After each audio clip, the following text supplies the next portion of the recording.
Off and running. There. Now we're cross streaming it. What did he do? Did he run away?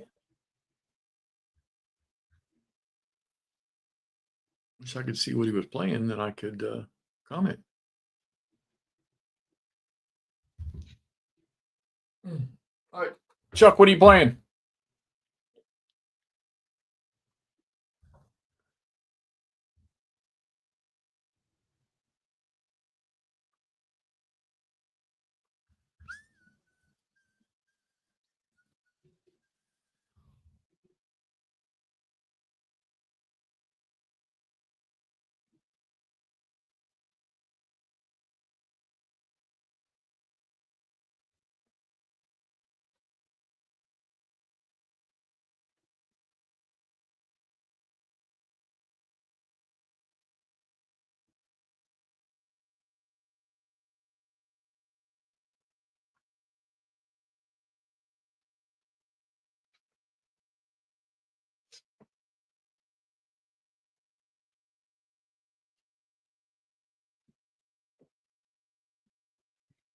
Okay.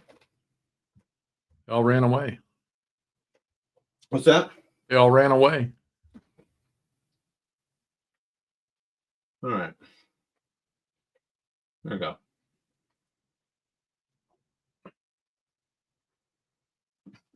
Okay. Well, thanks for hanging out. Sure. I turn my volume up so I can hear you across the way. And a little snack, walk around, stretch the legs. I got you. What possessed you to play this? Well, I've got a list of games I'd like to get on the table in 20 whatever. So why not? So I moved from Napoleonic now to Civil War. Maybe I'll eventually make it back to World War II. Nice. You never played this, right? No. Remember, I tried to play U.S. Civil War, and after about 2 minutes, I said, nope. What's that? I tried to play the U.S. Civil War GMT game, and after about 2 minutes, I said, nope. Oh, because you wanted to play victory games? I would. The victory games one I played before. I like that one, but that U.S. Civil War, which is pretty much the same game, I just didn't like it. I think it's the big counter syndrome with that one. Well, that's why I mentioned this earlier in the video. That's why I chose this one over that one. Because for me, I went like World War I. I went a little simpler choices and less counters. Okay. You have fun. I'll be across the hall. Okay. So Union strategy round 2. The Union now plays its major campaign cards, which they have 2. So is it going to tell me, is it the same? Are they the exact same thing? Yeah. Okay. Conduct up to 3 moves or conduct 1 special army size naval move. No SP, general or army marker may be moved twice. Okay. So the first move is to activate Fremont, who takes 4 SPs from St. Louis. There's 6. But we're going to go down to 2. Convert that to 4.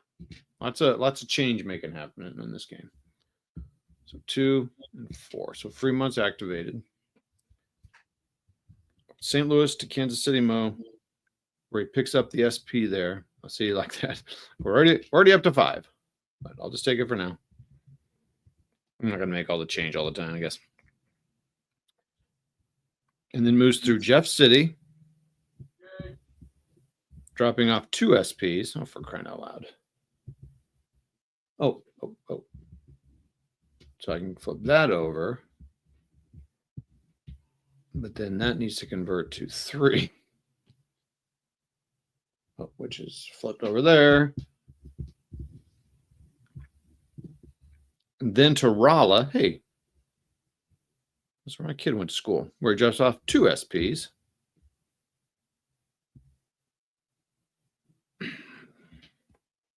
This is hilarious.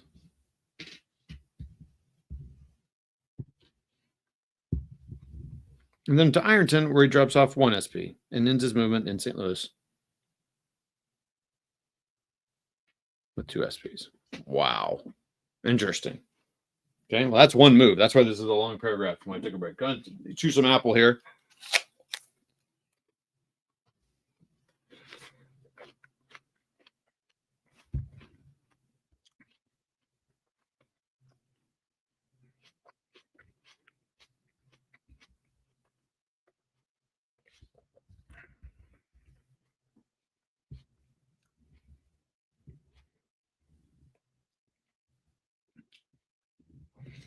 So Columbus, the troops can move by themselves, apparently. So I'm going to leave.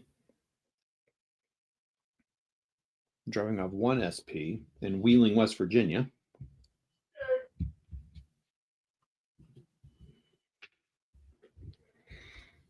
Divisional moves can drop off but not pick up SPs. Okay, that's interesting. That's good. Then continues to Lewisburg, West Virginia.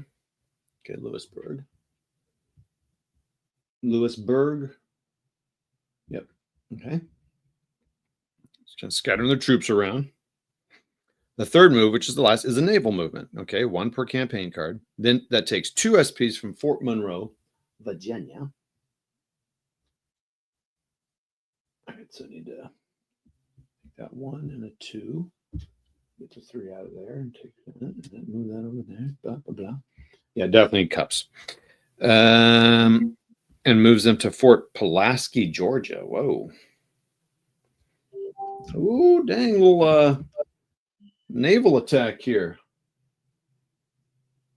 Hey, what's up, Nangoya? Yeah, someone said I'm channeling my inner Calendar. Let's say I'm channeling my inner Nangoya. Because I've actually, I don't know if have I talked to you? Have I actually talked to you? That's an interesting thing. Have you been? We've chatted virtually, but I mean, like, typing.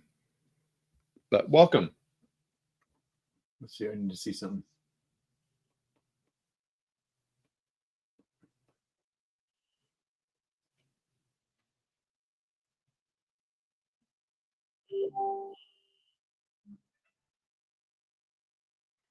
Looks like we might have another guest coming on. Hey, what's up, Andrew?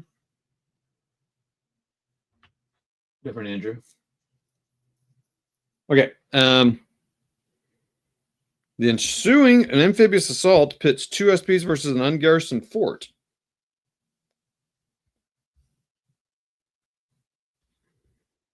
Total of 2 SPs, a small battle. Wait, whoa. Wait, is there a fort there? There's not a fort there. I mean, is there supposed to be a fort there?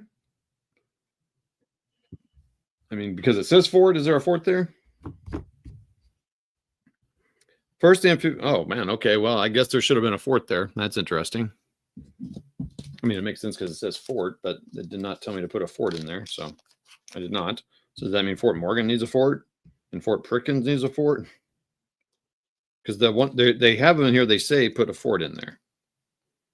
So if there's supposed to be forts in there, I did not know. So let me put it in here. So there, yeah, that makes sense. 2 against 2.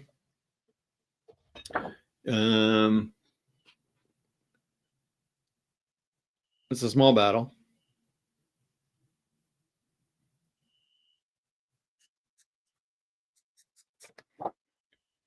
This is fun. First amphibious die roll modifiers are calculated.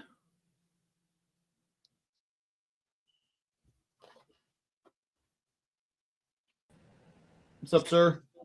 Hey, sorry I didn't realize you had gone live. I just scrolled on Facebook and it said Jeff was live with WarDRobe a minute ago. Yep, just going through the for the people point-to-point game, card-driven. Just going through the extensive example of play, just to kind of get a feeling for it initially before I start reading the rules. That's awesome. So it's kind of, I mean, so it's very scripted, right? I'm just reading and doing what it says here. But when they say, we're not saying we're doing all the best things, just showing you how to play. So right now, though, the Union is attacking Fort Pulaski, a little amphibious assault here. So let's see what happens. Maybe. Okay, so 2 SPs versus an ungarrisoned fort. Total of 2 SPs. First amphibious die roll modifiers are, so we have those identifiers. I'll hold that up. People probably won't be able to see it, but that's okay. The Union amphibious assault DRM is 0. The current amphibious disassault modifier. Okay, there is none. Okay. That's a little chart on here on the map, on this beautiful hard-mounted map. So the Confederate receives a +2 DRM, while the Union receives a +4 DRM due to the force ratio. Oh. What is it? I'm not going to worry about it. I don't know. Let's look here. So amphibian defense, it says it receives 2. If an ironclad, if a space contains a fort. Okay, so that's +2. Got it. All right. And then they get a +4. Why? Current amphibious assault modifier, 0. Admiral Foote or Admiral Porter event card, no. Force ratio DRM. All right, let's see, blah, blah, blah. Well, I think, oh, is it because it's 5-1 or greater or against a non-garrison fort? Gosh, it says it right there. So it's +4 to 2. All right, so then the Union rolls a 1. So sounds like a okay. It rolls a 1, but it's +4 is a 5, while the Confederate player rolls a 2, which is +2 equals a 4. So 5 to 4. So 5 Union and 4. Oh wait, are you gonna 5 and 4? So okay, so 5. If I'm the wait, who got a 5? The Union. So they're attacker, so they lose 1. And the Union, then they lose 1. The combat results tire specify they say lose 1 SP, but because it is an ungarrisoned fort, the attacker Union wins ties if it has surviving SP. So the Union wins a small battle, and 1 Union SP occupies Fort Pulaski. The Union does not control the fort space until the Union PC marker is placed on Fort Pulaski. All right, so now just 1 guy is in there. So successful amphibious invasion of Fort Pulaski. And 96 on strategic will. That's interesting. I'm surprised that didn't change that a little bit. I would think that would break some resolve. Confederate strategy round 3. We're going to play the USS Monitor card. The USS Monitor, the Union player may remove. Oh, wait, they're not going to play it for that. Okay, it has a 2 OC and uses this to create the Army of the Tennessee. Okay, so 2 OC. What the heck is an OC? Operational card. Okay. Because the card reads, the Union player may remove 1 Confederate ironclad from the map board, but this is a Confederate has the card, so he's not going to play that. He has a 2 OC and uses this to create the Army of Tennessee in Nashville under the leadership of A.S. Johnson. Because Johnson has the highest political rating on the map, no SW penalty is incurred. The Army of Tennessee marker is placed in Nashville. All right, I think I have to punch that. Nope. Over here. Say hi to everybody that joined. Hi. Everybody that joined. Hi, Jeff. Hi, Andrew. Oh, we got 12 people watching now. People are getting off work, getting all themselves all prepped up for the huge party. At WarDRobe's house? A huge party at whoever's house, someone's house. Oh, wait, hold on. We have Army of the Tennessee. We have Army of Tennessee. Oh, that's interesting. This is Army of the Tennessee. Okay, so, and I use this to create the Army of the Tennessee in Nashville. Okay, so where's Nashville? There's Nashville. And under the leadership of A.S. Johnson. Okay, that says Johnston, and that says Johnson. Do I have the wrong card counter there? Forrest, Armstrong, Wheeler, Pegram, Jackson. Oh, wait. Oh, okay. Hold on now. Who's missing here? Huh. Please hold. Huh.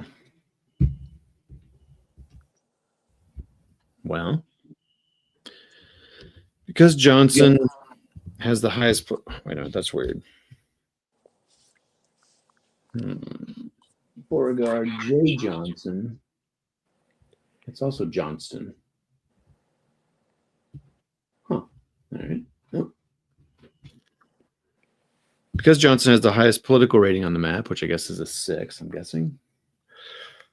No SW penalties. The Army of Tennessee marker is placed in Nashville. Okay, so Army of the Tennessee, AOT. Oh, that's funny. Hold on. We got Army of the Tennessee. It says Army of the Tennessee in Nashville under the leadership of A.S. Johnson.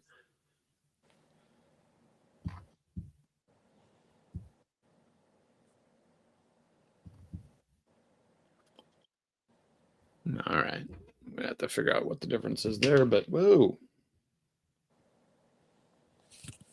Where'd that go? Army of the Cumberland. Army of the Missouri. Army of Tennessee. Army of Tennessee. What's the difference between Army of Tennessee and Army of the Tennessee?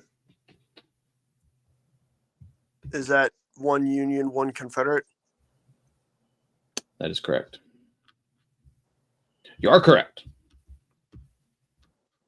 Thank you.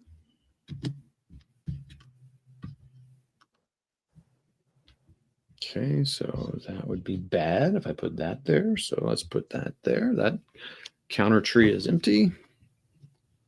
So we're going to put Army of Tennessee. We're going to move Bragg and Johnson.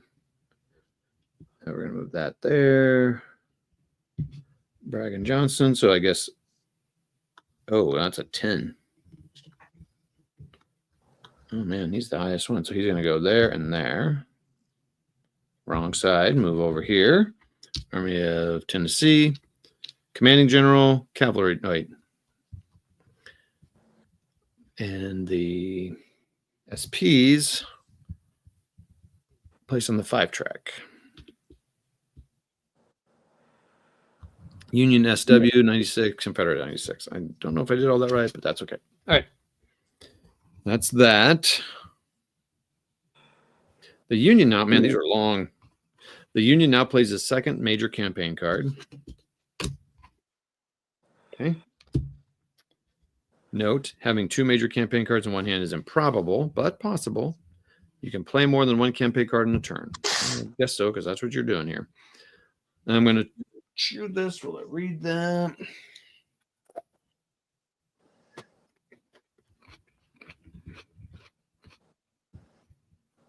We're activating Army of the Potomac, which leaves DC with 6 SPs. Woo.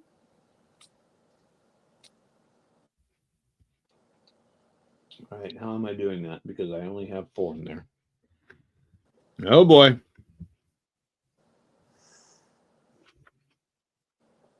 I thought I moved stuff from DC to earlier in the example of play. What happened? What's happening? All right. Pardon me, everyone, while I look back at my notes here, or my reading.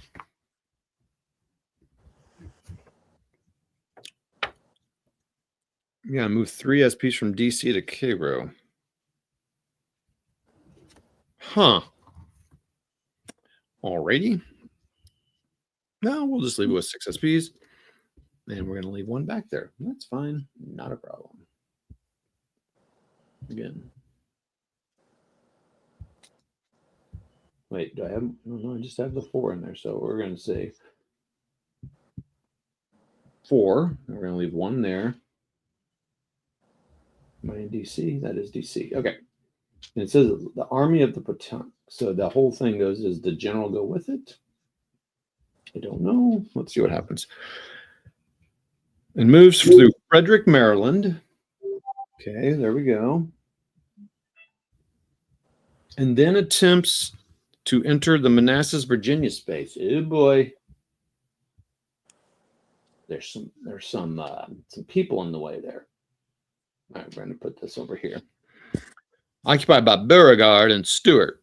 The Confederate player now reveals an interrupt card. Oh, yeah?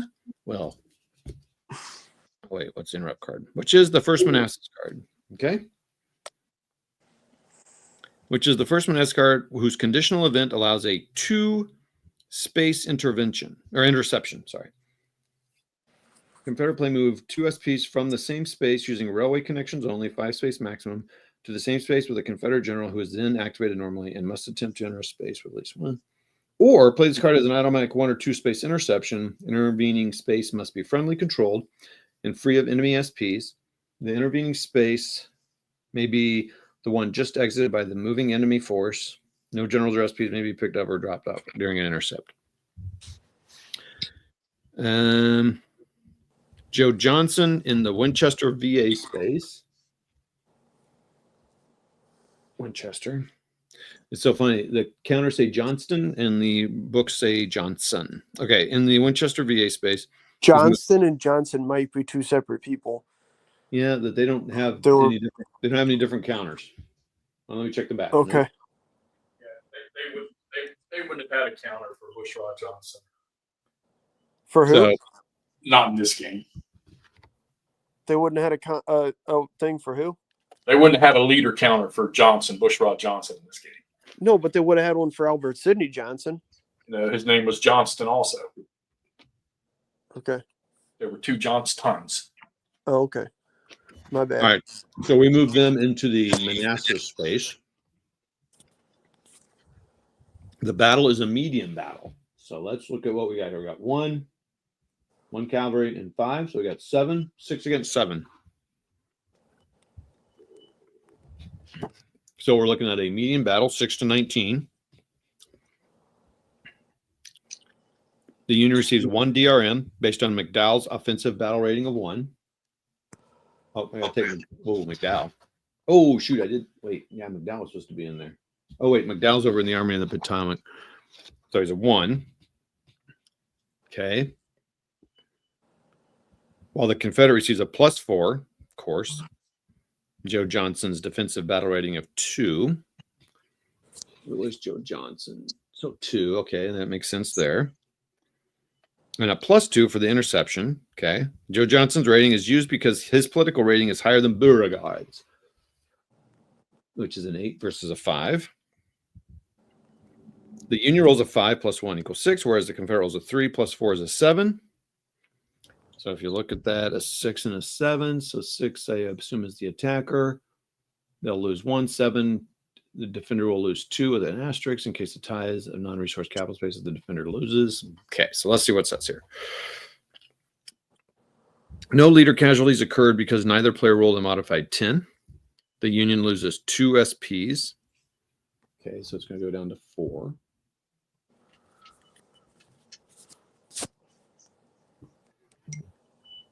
The Union loses 2 SPs. Why is that? Oh, I thought they were attacking with... So it looks like to me they lose 1, but I don't understand, but we'll go with that. And the Confederate also loses 2 SPs. Huh. Alrighty. Now, because it is a tie... Okay, so I'm going to mark him down to 3. Or does everyone have to... I think, yeah, we'll just put him to 3. 5...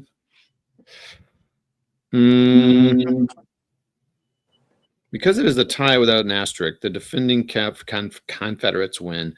The AOP retreats into the space from which it entered the battle, which is Frederick, Maryland. Okay, so these guys all stack up here. Beauregard. It's cool. Can you let Brian in, Toddy? Hey, A Yeah. blue chit fell by North Carolina, Todd. What? You dropped a blue chit and it flied right by like North Carolina right there. It fell out of your little The tree. Yeah. Yeah, thanks, man. I think I got it. Thank you. That was Yeah, that's something dropped. I never saw it. Perfect. Okay, Frederick, Maryland. So he's in there. Oh, man. At the end of movement, an army absorbs any corps in the space, so the AOP absorbs McClellan. Oh, wait. Yep, he goes back. Not there. He goes here. So he absorbs McClellan and 1 SP. The end state is the AOP has 5. Army of the Potomac is what I'm saying. Has 5 SPs. Got it. And the Confederates have 5 SPs, one of which is in Stuart's Cavalry Brigade. That I have correct. So McClellan, does McClellan go over there? Yep, and it's 5. That's interesting. So I wonder if I do not carry those counters with me. Does he become another general here? Does Bragg become another general? So there's some rules to be read here. Okay. The second move of the campaign is Banks moving with 2 SPs from Harper's Ferry. Welcome, Brian. Good job posting those vids. You can go see the Cardboard Hex and Counter Gamer mini Warmut on his channel. From Harper's Ferry into Winchester. So Harper's Ferry is up here. I'm going to take 2. Yes, you should get used to moving around those areas since you'll be out here in April or May. In Winchester, I'm just going to move point to point. For the third move, Buell takes 6 SPs plus Rosecrans from Cincinnati. Buell and Rosecrans take 6. So they're taking everybody from Cincinnati and moves through Falmouth, Lexington, Somerset, backtracks through Lexington. Wait, what? Moves through Falmouth, Lexington, Somerset, backtracks through Lexington. What is happening here? And ends in Lebanon. That sounds like me playing. What? Buell drops off 1 SP in each space and ends his move with 1 SP plus Rosecrans. Okay, so I'm going to drop off 1, 2, 3, 4, 5. I think that's what they're saying. So we're going to assume that's what they're saying until told differently. Ooh, this could be big. The Union's getting some spaces here.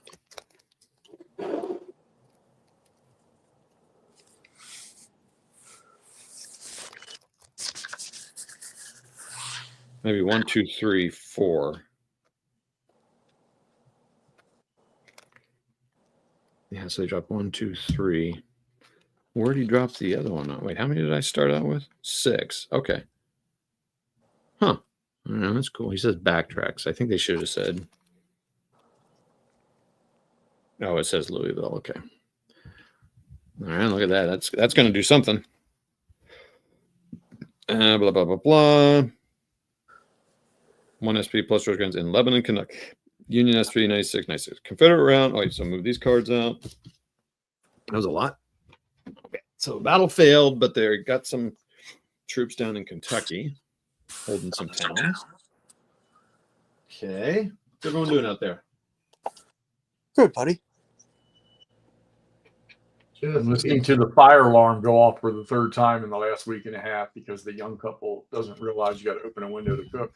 Is that your house or a neighbor's? So now the fire department's going to respond to the apartment complex here for the 3rd time for a no-call call. Feel bad for those guys.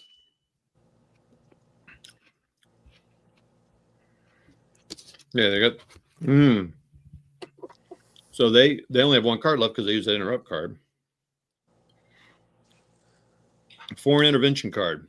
Since the Confederate SW level is below 110, and it is the last card in the Confederate hand, he may use it as an OC, operational card. The Confederate player chooses to create the Army of Northern Virginia with this card. Okay, so Army of Northern Virginia.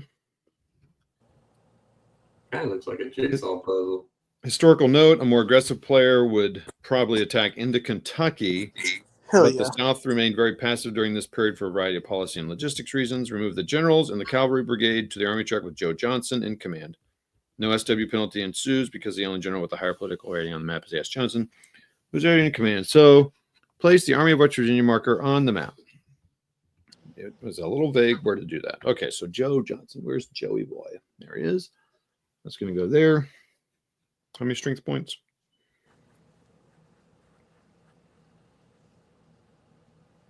So Joe Johnson is in command. Does Beauregard go in there too? Boom. Army of the what? Northern Virginia. Last card, blah, blah, blah. So that's here. I would assume Beauregard goes 2. And it's going to be at, that shows 4, 5. Okay, so it does show 5, no penalties. So then I wonder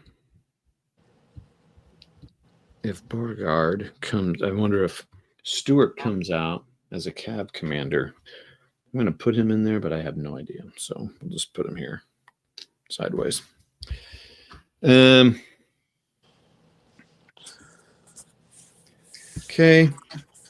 And everything's still at strategic goal still. Okay. Union strategy round 4. The Union has 2 cards and the Confederate has none. Oh, yep. Got rid of that.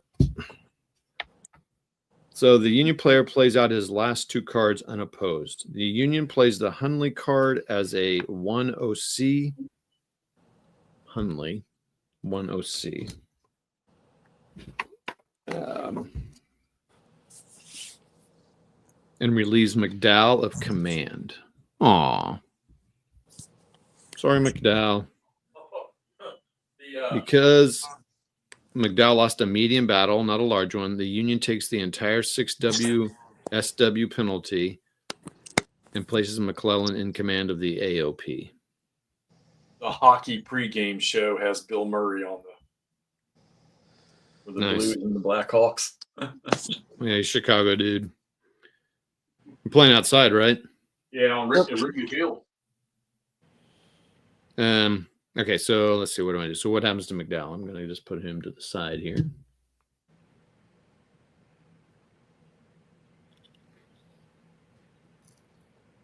And takes the entire 6 SW penalty. So wow, they're going to go down to strategic will, down to 0, no, down to 90.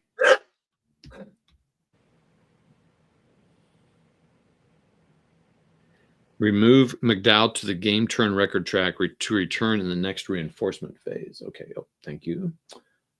It's like they're telling you what to do here.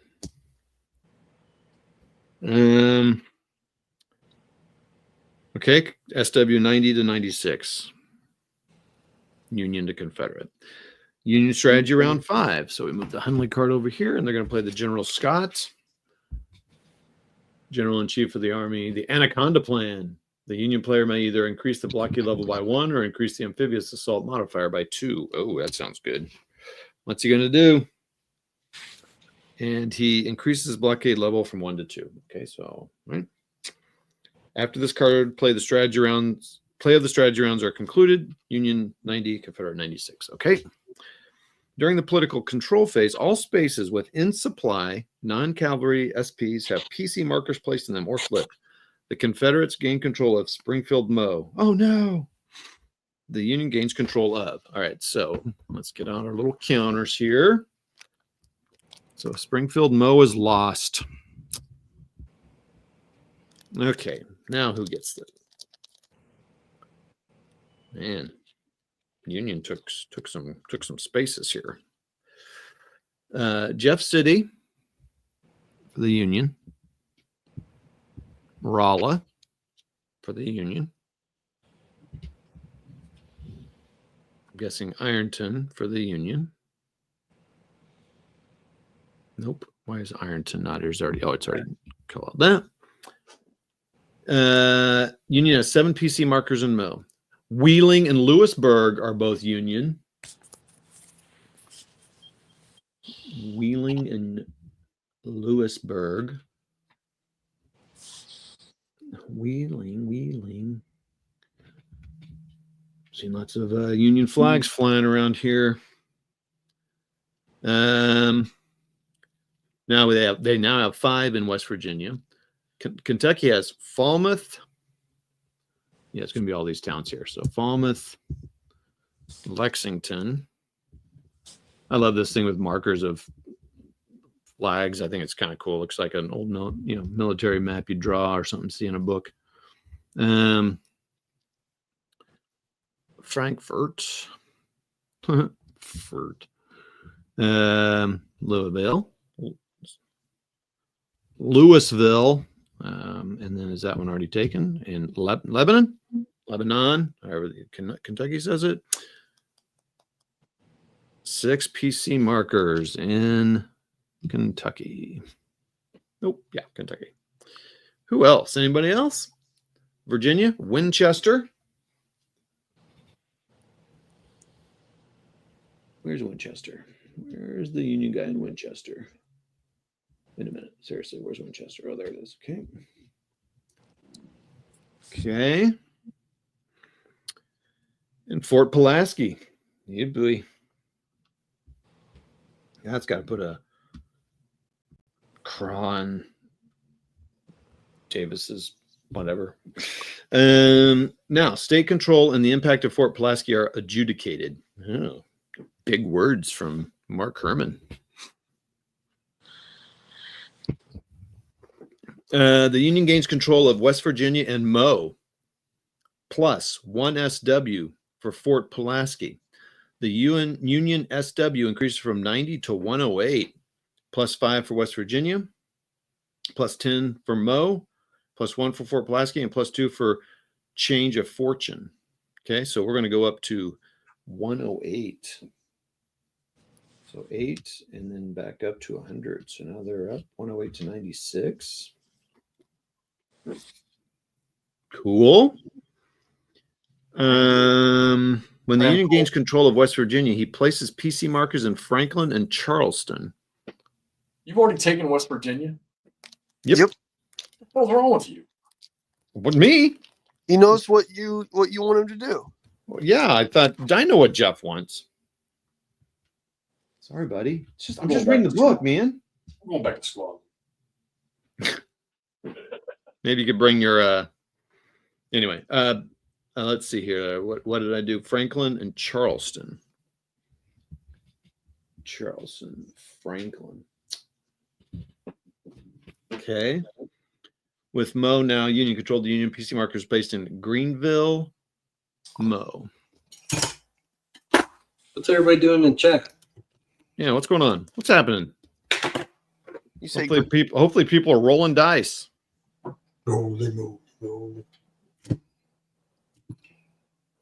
Union PC markers are not placed in Springfield and New Madrid because they contain Confederate SPs. Place PC markers in the state control box on the map to indicate Union control. The South loses. Okay, hold on. Let me do that after I place these. State control, which I assume is there. So West Virginia is controlled and Mo is controlled.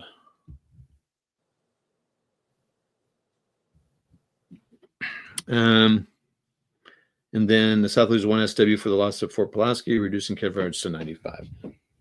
It's interesting that they don't lose strategic will for losing states. But I guess they didn't lose the states. They just lost those neutral states. So that's not really going to affect their... If they lose one of their own states, then yeah.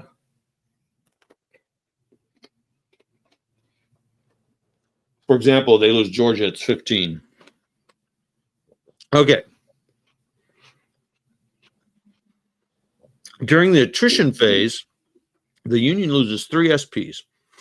1 SP from Frederick.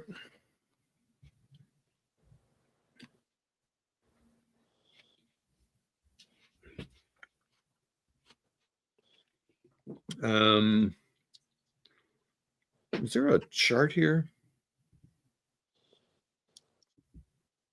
Huh. Okay. Where's the attrition thing?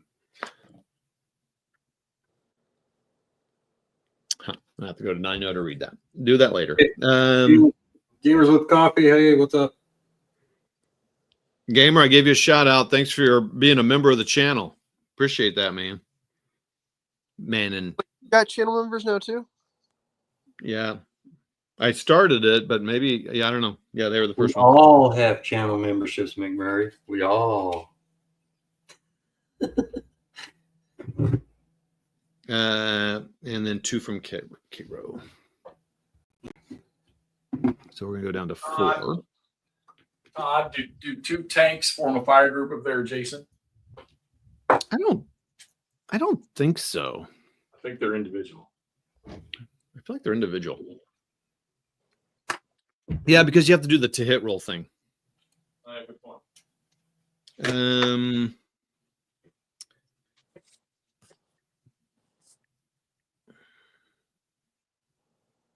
So Kiro had 7, is that right?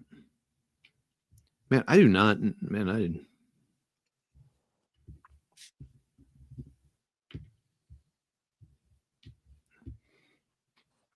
Okay. Well, the Confederates lose 4, 1 each from Nashville,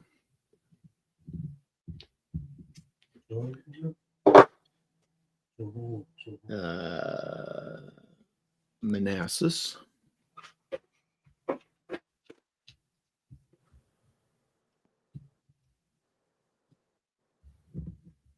Look at that sweet old beard. Springfield,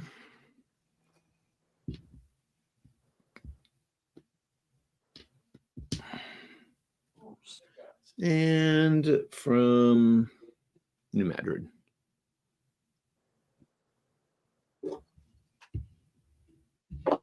McMurray's painting, right? What? Are you painting? No, I'm doing online trainings. Uh, I wish, buddy. break right now. What?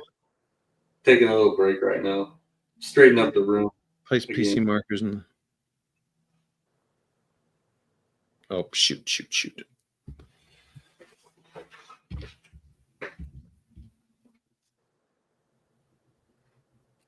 Yeah, Nangwai, I love that facial hair too. Sure has a Civil War vibe to it. Do what? Nangwai commented on your beard. Oh.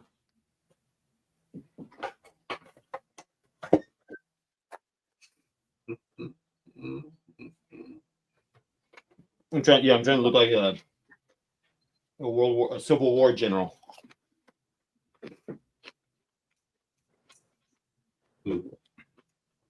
Changing your channel name every other day.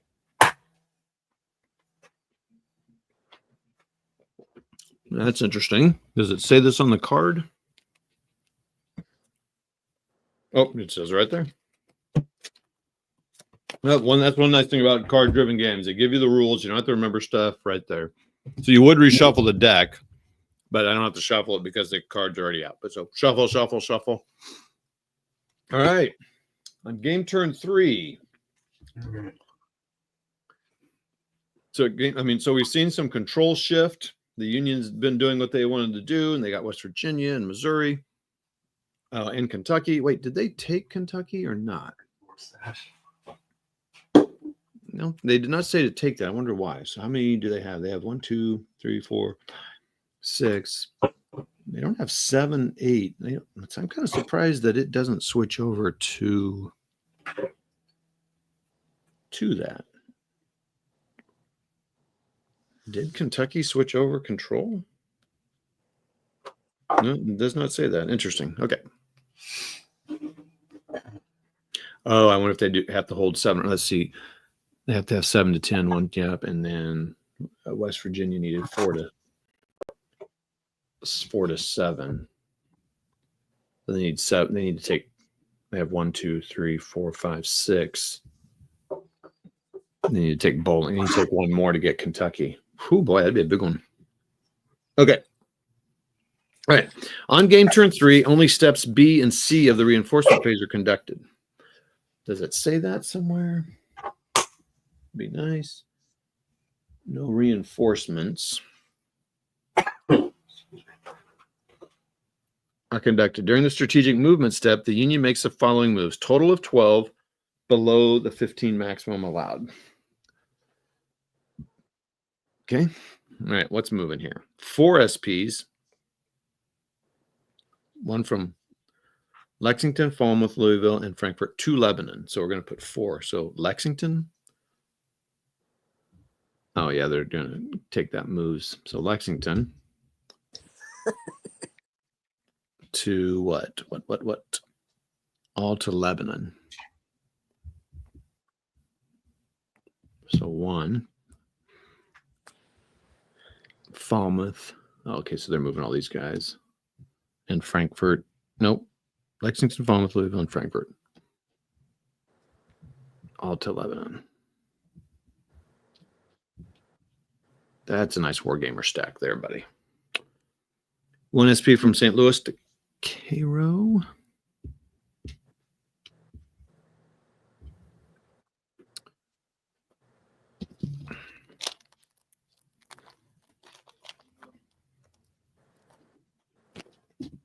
Okay, to Cairo.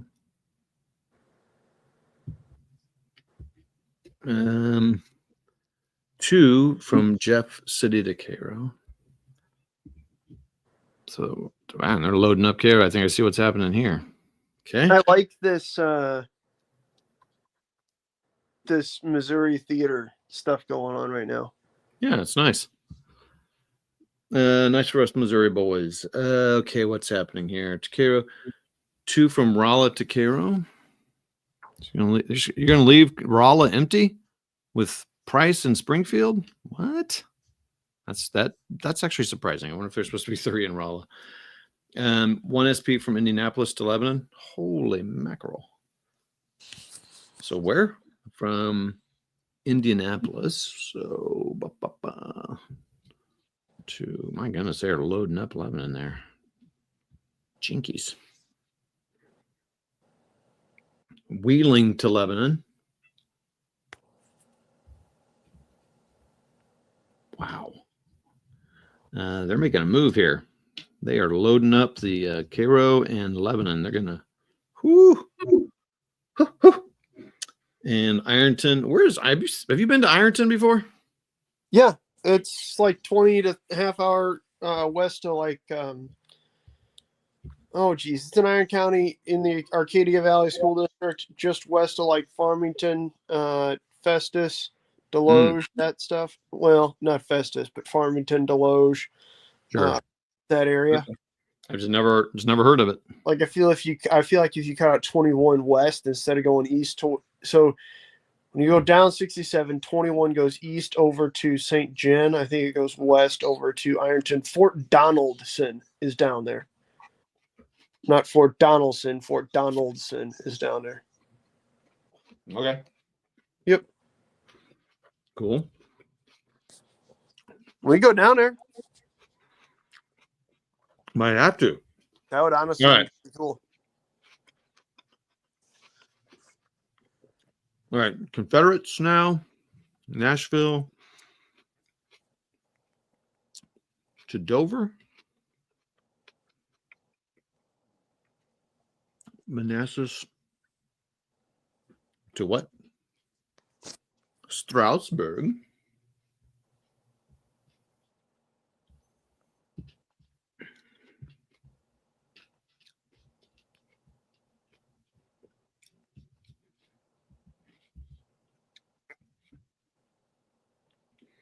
Where's Strasbourg?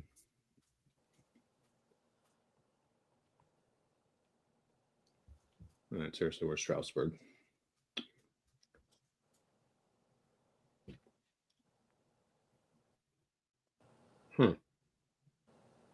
Petersburg, Norfolk.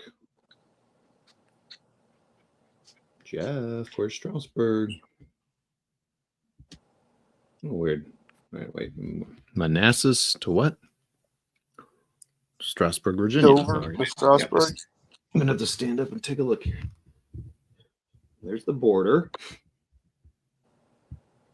Oh, different color. They're getting saucy. And Mobile to Columbus.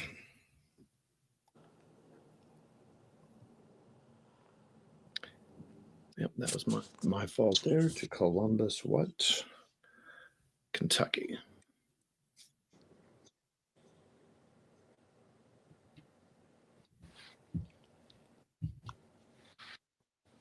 Columbus, Kentucky.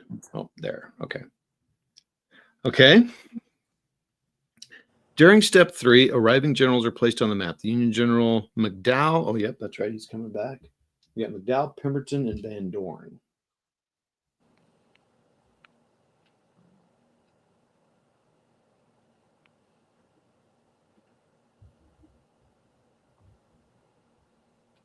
Oh, these are not the right generals to be looking at.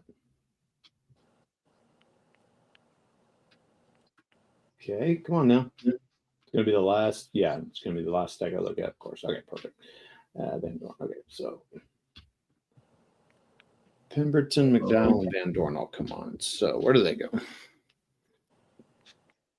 McDowell is placed in Frederick.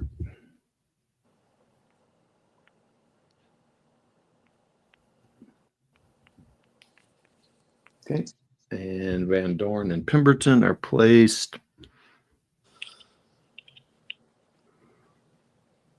Van Dorn has moved to Springfield Mo. Yeah, they need to take some of those towns back.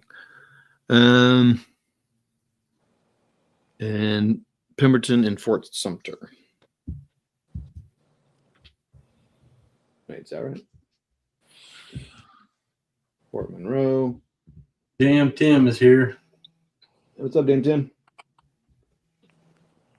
Did I read that right? Where's he going? Yeah, Fort Sumter. Oh, Fort Sumter, South Carolina.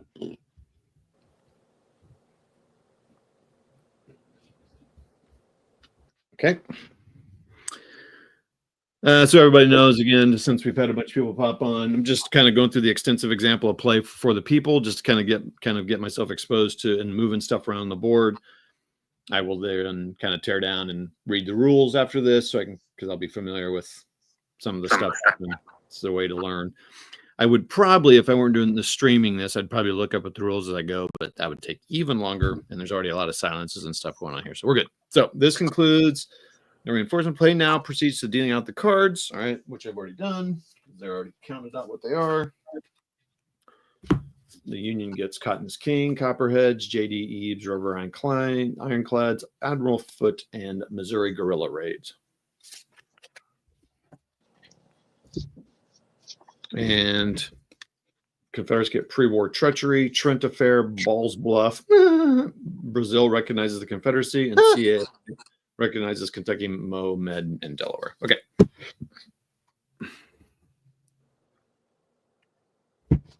All right, let's see what's going on. Oh, look, another Todd, stand up. All right. Let's see here. Got all, so let's make sure I got all the hands correct here. Okay, it says I'm supposed to have 6 cards. Union hand is Cottonist 1, 26, 2, 67, 57, and oh, major campaign 83. I am just going to pull this one out of here just to make it easy. Now that's interesting. I wonder why. I don't know if I was supposed to have that in there. Okay. Oh, it's 84. No. Confederate has. Yeah, they're supposed to have a major campaign as well. Oh, that's weird. Okay, so Trent 1, 2, 3, 4, 5, and then 6. Oh yeah, so another major campaign. It's going to be a different one, I think. But oh, that's right, because we reshuffled. And but they wanted to give both sides a major campaign. Okay. The Confederate player declares he is not going to play a campaign card, even though he has one. So the Union will conduct the first strategy card. The Union strategy round. We're going to play Cottonist King, which says if played by Union, reduce Confederate SW by 2. If played by blah blah blah.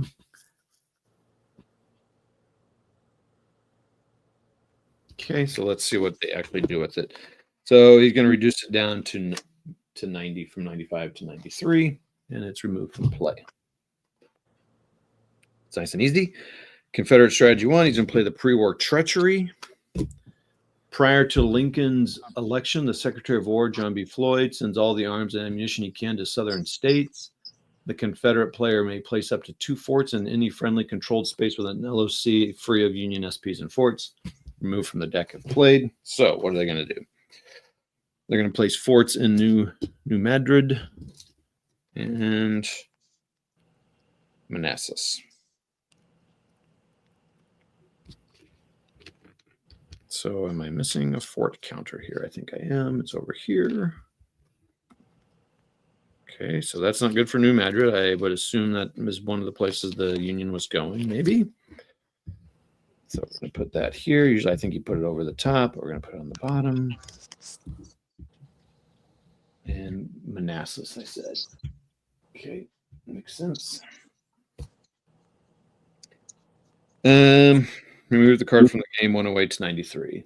This is the strategic will.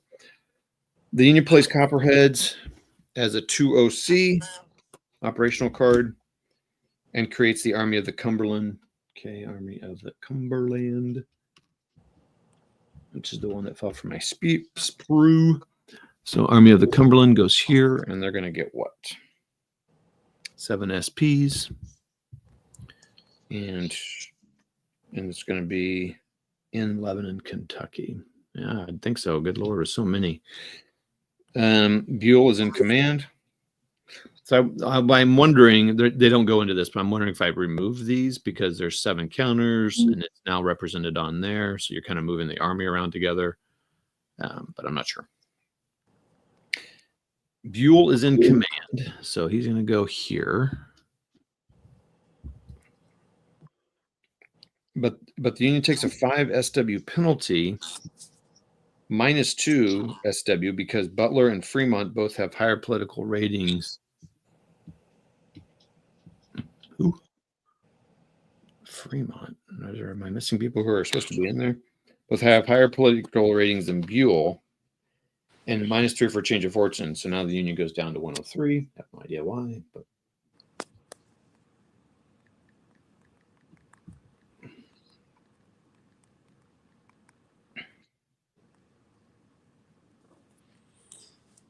(103 to 93). Confederate strategy, so that's it for Copperheads.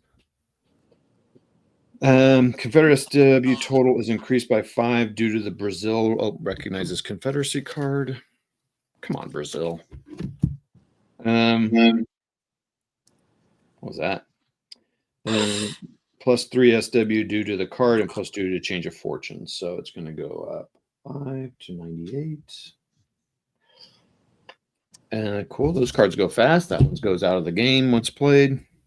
The Union plays the Riverine card, which is J.B. Eads Riverine Ironclads. J.B. Eads constructed a fleet of 7 ironclads in 3 months. The Union amphibious assault modifier is increased by 2. Okay. Anything else happen?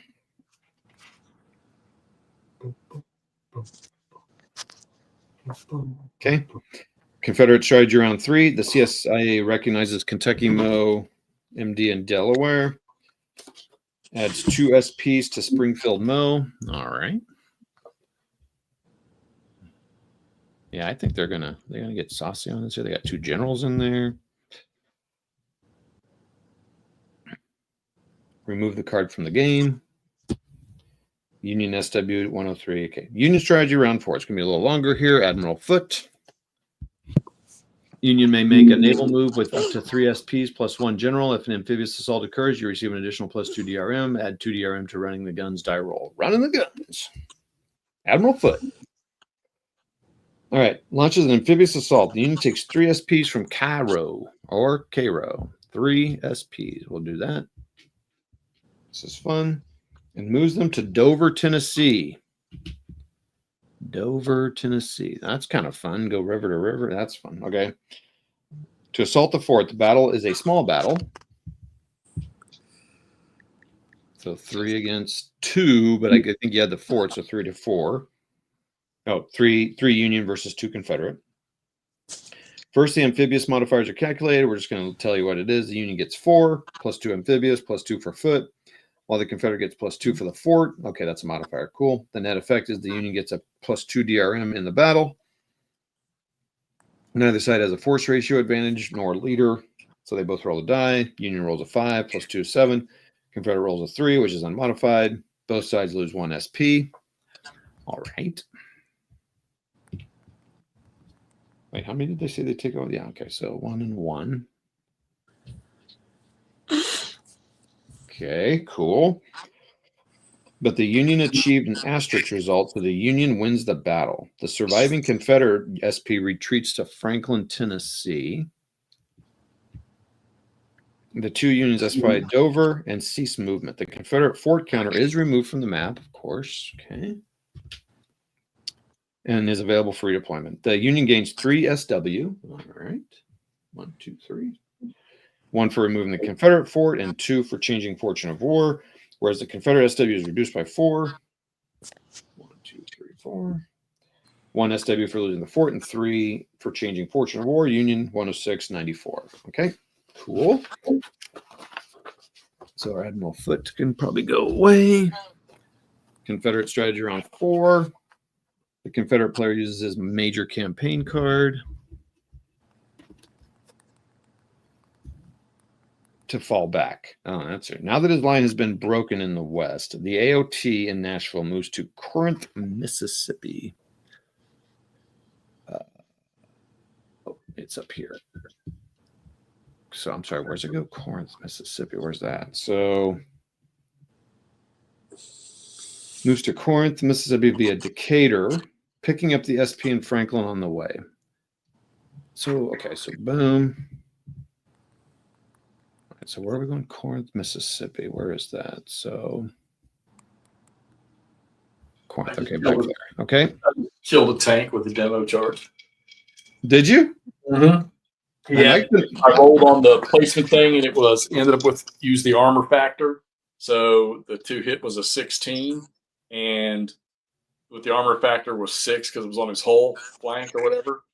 So that took it down to 10, or no, I had to add 6. I rolled whatever it was. It came out to 14 and killed it. And what the cool part was when the dude rushed up, moved up in there to drop the demo charge, there was a tank that was able to motion and turn towards him. Missed him with both the main armament and the freaking machine guns. Nice. Yeah, I have a hard time getting DCs to go off where I like the timing of it. Moving, not getting shot while moving, getting adjacent, not getting shot. I said there's no way, but I said I was going to try it anyhow. So do you move into the hex or do you throw it into the hex? Now you move beside it and do the adjacent hex, and then you use the movement point, whatever the terrain is, to move into the hex, but you don't actually move in. So he had 4 movement points. So he moved out 1 from his hex adjacent. The other tank both tanks tried to motion.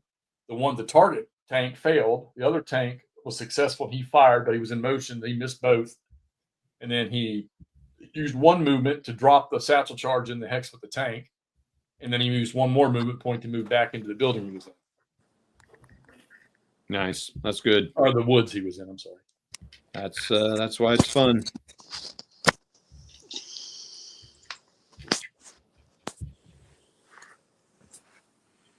Oh man, the South is retreating back. Wow. The Army of Northern Virginia falls back to Fredericksburg. Whoa. What year are you in? 61.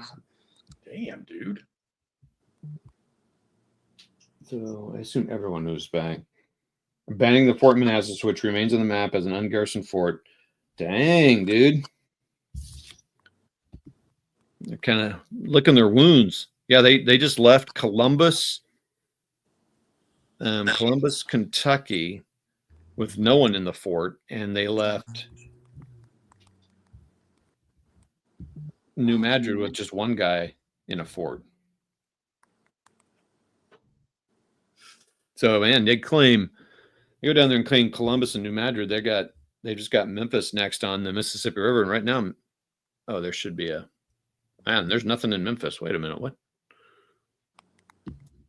Where's Polk? Why would you not retreat back to Memphis? But they said they're not necessarily doing everything right, the strategic thing. Oh boy, it's gonna be a long one here. Okay. Union strategy round 5. The Union follows suit by playing its major campaign card, of course, and follows up on its Western success. Yeah, it's kind of cool, Andrew, that this is happening on this one. The AOP moves from Frederick, Maryland to Manassas, Virginia, eliminating the ungarrisoned fort. Wait, who did? Where? What? The AOP, Army of the Potomac. Where's that counter?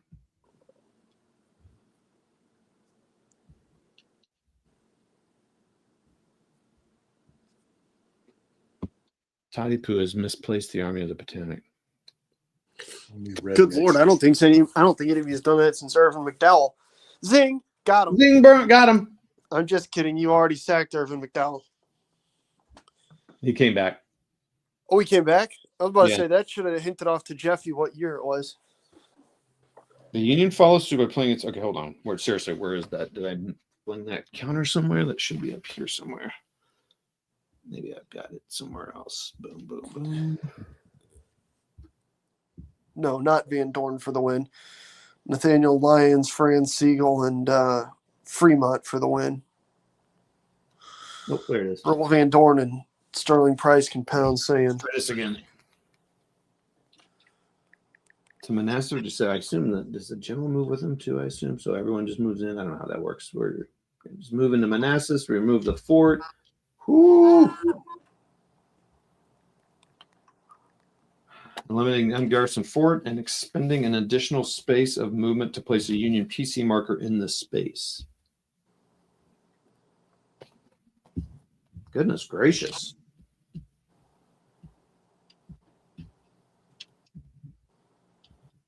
Oh, double fudge chocolate cupcakes.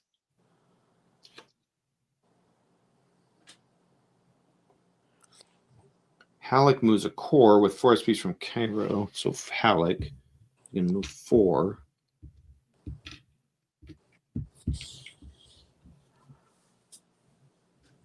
Whoa, wait, what? Into Paducah. Interesting.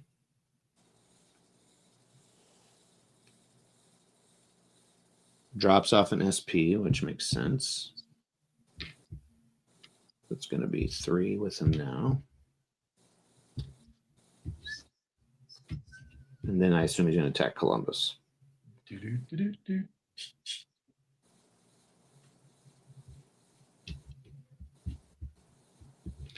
Okay, so that's what? 3. So now it's going to be 2 and 1. Sitting there dropping little Union turds all over the place. All right.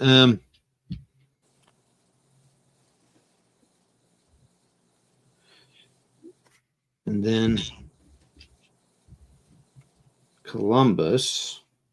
Guess we're going to see Nathan playing guitar now. I guess so.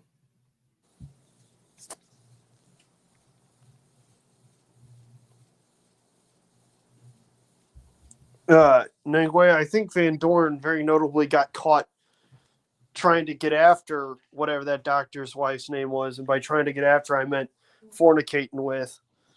And then a couple days or weeks later, Doc showed up at his headquarters, fucking popped him, and then was actually never charged with it, if I recall correctly, as opposed to he never had to beat the case, as opposed to the incredibly heroic Dan the Man who did have to beat the case. Waynesboro. Wait, why are you not going to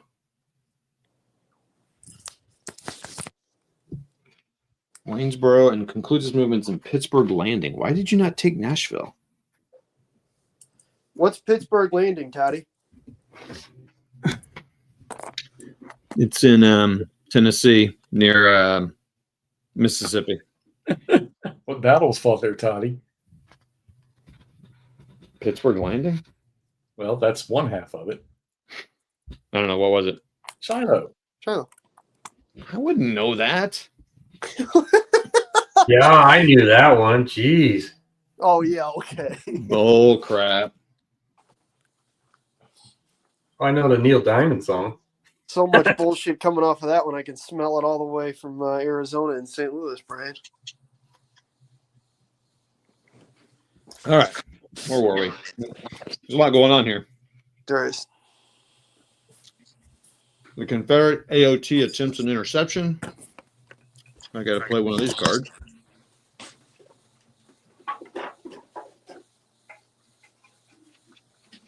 But rolls a 6 and fails. The Army of the Cumberland moves into Bowling Green, Kentucky. Wait, I'm sorry, the Army of the what? Cumberland.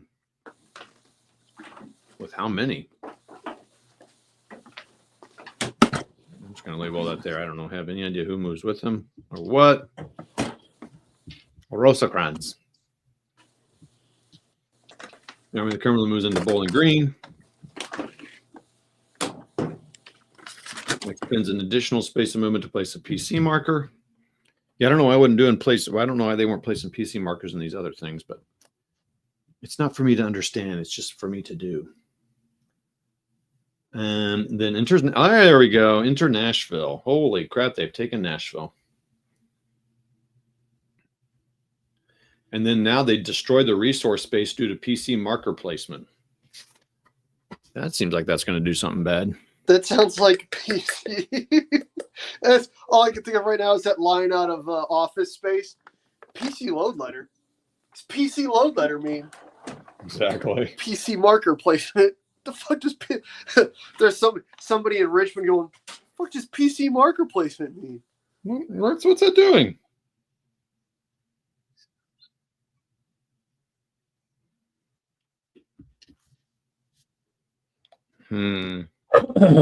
Please hold. Resource space destroyed. I guess I'm going to put that in here. Oh man, there's all kinds of stuff happening. I'm going to put a PC marker in there. That's political control marker to you, sir. Do. Woo! This increases the Union SW by 7. 5 for Nashville, 2 for the 2 removed forts. So 7. So 7, move up 7. 1, 2, 3. Kansas at Iowa State tomorrow. Well, tomorrow, 7:30. 4. Iowa State's ranked number 2 or 3 in the country, I believe.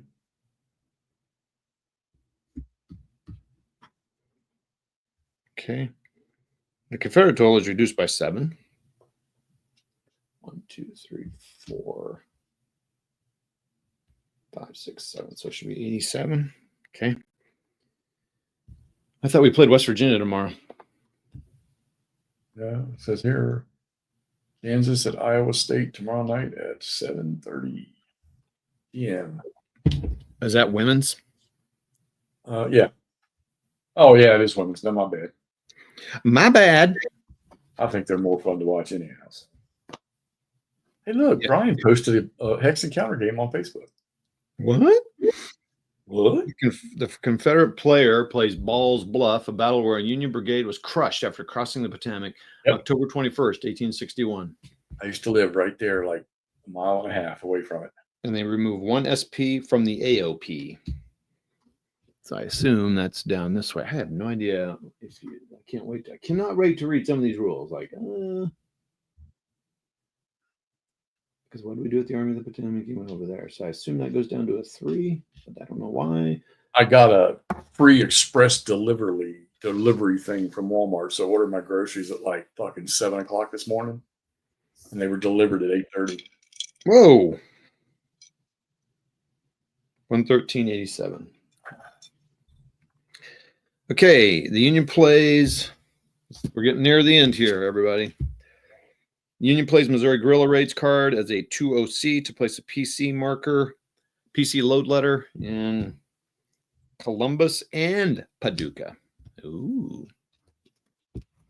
Man, this game seems to be really going toward the Union way here. Which, unlike the other game I played in 1861, GCACW, nothing goes the Union way. I'm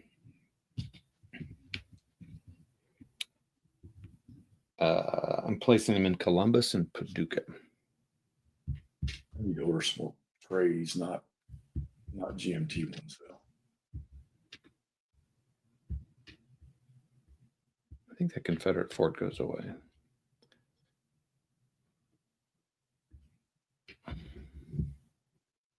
And Paducah. The Duke of Duke. Marmaduke. Donkey Dong. Confederate strategy round 6, last card. I'm hungry. And the rest of the game, everyone gets 7 cards. Boy, the turns would go. The final card to play for the turn is the Trent Affair, which says Slidell and Mason captured by the Union Navy while on board the English steamer Trent. Confederates gain 7.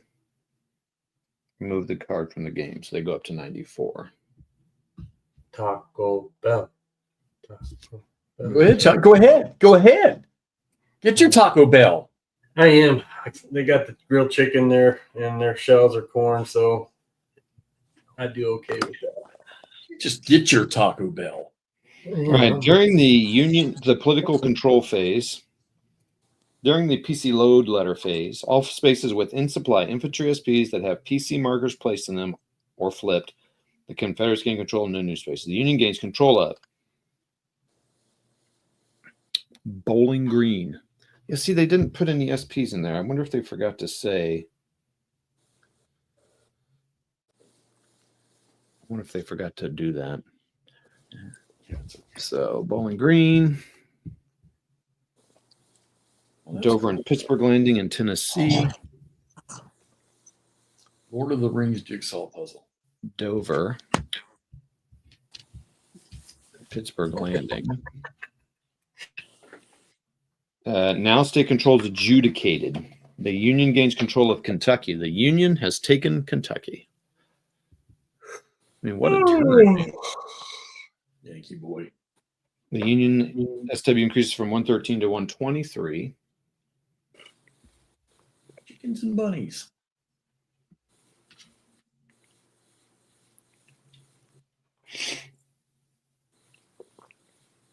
The PC marker is placed in Kentucky state control, which I did, and the political control phase ends. War weariness is assessed against the Union each fall turn, and a comparable penalty, war guilt, is assessed against the Confederacy. If the Emancipation Proclamation has occurred, since the Emancipation has not been played yet, only the Union suffers a 5 SW penalty at this point in the game. So they're going to go down to the Union SW is reduced from 123 to 115.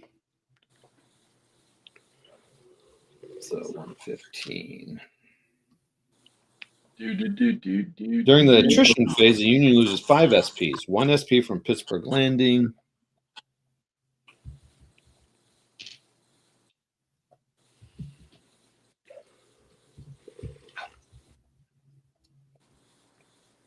Cairo, Pittsburgh Landing. There you go, Brian. A magazine, a magazine pencil and paper game. Rifle Manassas. Squad US at Omaha Beach. Solitaire war game. Pencil and paper. Come on.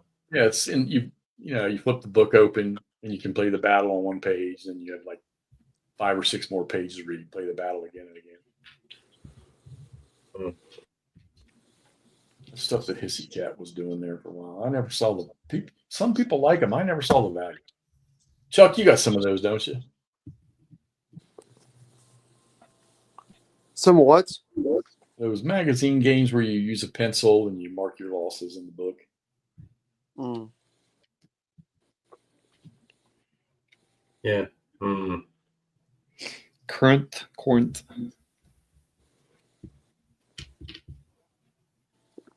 Pussycat videos are funny. Are those? Is this like an example play for the whole? This is going through just 1861. It's winning one whole year. Okay, but it's for the whole game. It's just one turn. Technically 3 turns. But it's not like you're only playing the Trans-Mississippi Theater, or you're only playing. Oh no, yeah, it's the whole map. Okay. It's just an example of kind of all the stuff that could happen in 1 year of play. Yeah. Yeah. So that's kind of cool. So I don't know why I'm going through all this because that's I'm wrapping up here. So anyway, so they believe all that. All right. That's it. We are done. I've done it. So playing through 3 turns took you 2.5 hours. That's pretty good. And that's reading. Yeah, reading everything. Dang. So I feel like, it would go faster, not doing that stuff. So Where's Arizona? You won the entire Civil War in 2.5 hours. Well, I mean, they took Nashville. They got West Virginia, Kentucky, and Missouri. Where's Arizona, New Mexico? And Manassas. Yeah. They took Fort Pulaski in Georgia. Yeah, that's kind of an interesting, kind of concept, focusing on the west side here. They did do an attack over here in Virginia, but yeah, everything was all done over on the west side. West side. The way this is going, the Army of the Tennessee is pretty big in Corinth, but gosh, man, I could see him taking Memphis in the next turn too. Although probably if I were the Confederates, I'd go over here to Memphis and cover that. It's pretty amazing how empty the board is. I mean, obviously, I'll start dropping more stuff in. Yeah, that's pretty cool. I don't know. It's going to be fun to figure out, kind of now understand why some of the things are happening that were happening. And so there's naval, there's rail construction, blockages, hundreds of more cards that we didn't even go through and know what they do. There's probably some repeats and stuff. Again, that's why card driven is kind of nice. I know that a lot of people don't really like them, but there's less rules to learn. You just read the card and do it. A little friendlier than U.S. Civil War in that there's not. It limits your choices, which is nice, compared to U.S. Civil War, which is, I think, probably is more wide open, which is nice. But for me, it's nicer to have the limitations. So, very nice map. The map on the backside is a little more gamey looking and not so historic looking. Again, just like GCACW, I like the counters with the generals' faces on them. That's kind of fun, kind of to help me learn people. I like the markers that show who has control space. That's one thing I like. Let's see if I can. So that's how the game was originally designed. So you can kind of compare the two. Oh, okay. It's very functional. I do kind of wish, even it's a little tough on this side too, actually. I kind of wish the state lines are a little bit more clear. It's usually rivers, and then you can see some lines here, but I don't know. I think it's a little easier to read, I suppose. But I do like that. I do like the kind of oldie map looking. That's cool. The graphic design. So that is For the People. Extensive example of play. I am looking forward to now actually playing it. This seems like a substantially more advanced version of like a War Between the States kind of thing. Or I'm sorry, A House Divided. Yeah, I think so. I don't think I have For the People, but I think I have House Divided. House Divided's fun. I've played that a number of times. And then I have the original one that has the Army of Potomac and the Army of the Tennessee boxes. It's an old game. So speaking of Civil War, Jeff, Mr. Pence has loaded up another video because that's what he does. Right. Who? And I noticed I kind of just scrolled through his videos. They play those little scenarios like we're playing. Now I know he knows the rules like forward, backward, and memorized. Right. We're cranking out those games in an hour and a half. We need to step up our game. Well, yeah, but you and I co-op. We what? We co-op, so we're Well, both spending sure. our time on each side. Well, okay. I mean, if we want to make excuses, if that's the way we're going to live, then I got to adjust. You're right. And we should go mano a mano.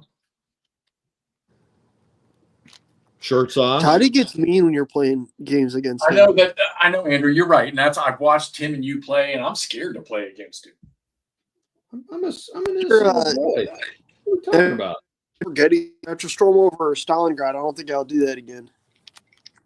You have PTSD from it. He's a very angry man. This is slanderous, and you will be hearing from my lawyer. Well, I mean, so I was thinking about that, Jeff, because I like playing at co-op, but sometimes what we'll do is we'll be like, we could kind of. I'm fine. Nobody else is doing it, so I mean, it works for us. Yeah, it works. I was just waiting.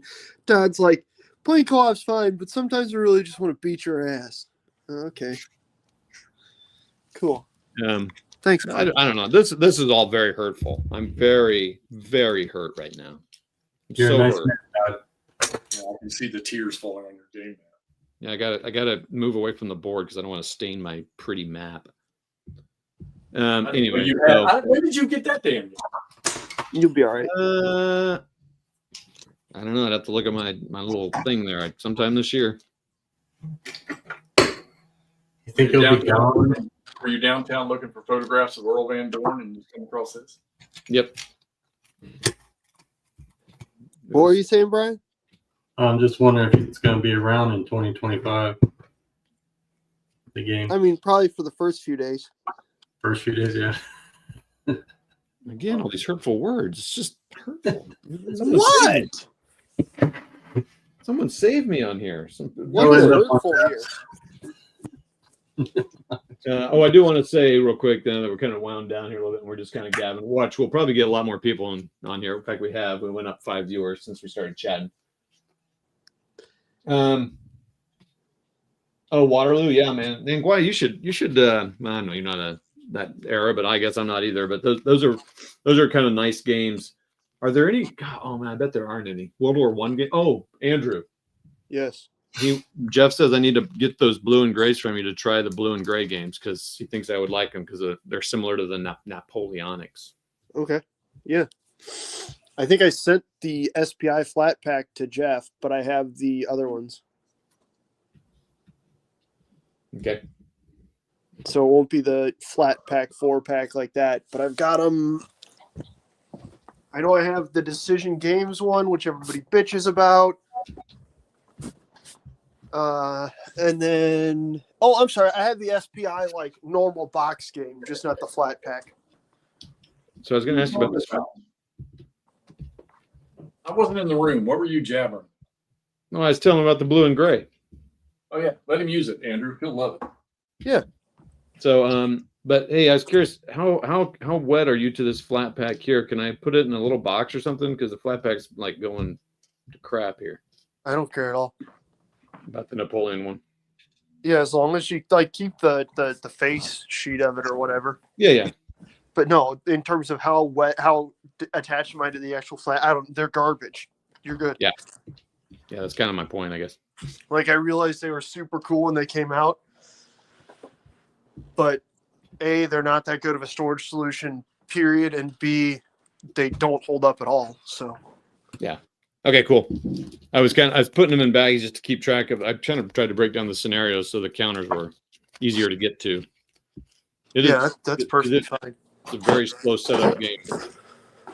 I have zero issues with that whatsoever. Groovy. Groovy. Now I just gotta get a box. Todd, we're still playing Iron Cross tonight, right? No. What? Nope. It's Tuesday. I thought you said we were playing Iron Cross. No. You're silly. You're killing me, Smalls. What about next Tuesday? Busy.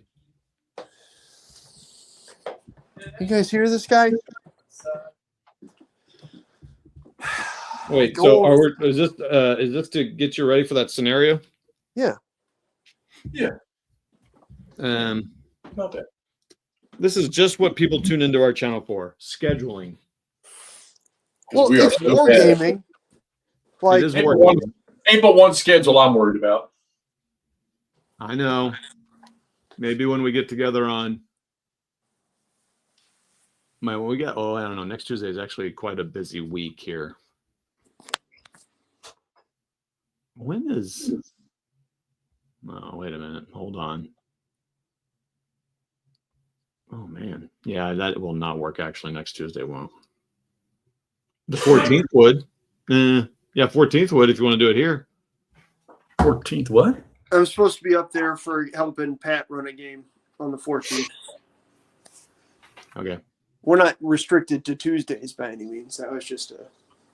The 15th would work too. Wednesday. Possibly, yeah. When's our show? 10th? 10th. Yeah, so everybody, we have a show on the 10th, so a week and a half away. 9 days to be exact. We're going to be, what are we talking about, Jeff, on your show? Our show, not mine. What's on your channel? But The stuff we played in 2024. okay, well, no one else would know that. That's what I'm asking. I was trying to set you up for a little promotion, and you're like, Like we do every year. Okay. Andrew rates the games on whether or not they can eat Cheetos in bed.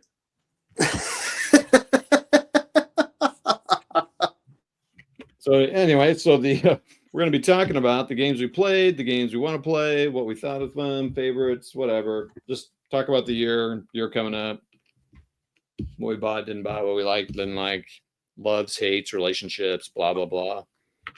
How much these guys think I'm a mean person when I'm playing? 2025 gonna be busy. Brian's going to be on the show. We're going to talk minis and Hex Encounter. All. Nothing's off limits. Not even naval. Everything. We're talking about everything. Now he's got a Hex Encounter game that he played in 2024. That's right. So we're going to do that. That's on the 10th. I think, Jeff, you've already posted up, right? Uh-huh. Yeah, I think I still need to do that.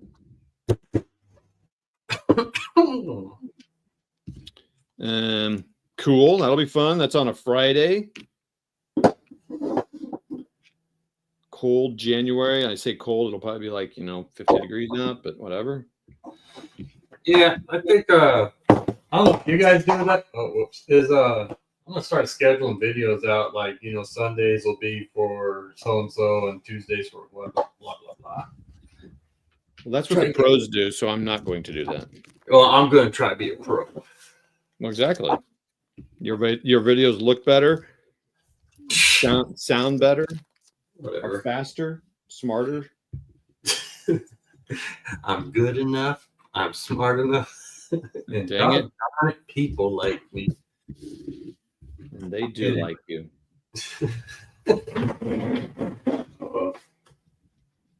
That's a cool looking board though. But it looks like a jigsaw puzzle. Well, I mean, Nangwai is doing pretty good. He has that scheduled every Saturday. I don't know, Nangwai, do you schedule other things? I think, your Saturday things scheduled. But... Saturday morning. He owns Saturday morning. He's been doing a lot of random stuff too lately live. What's that? He's been doing a lot of random stuff live lately here.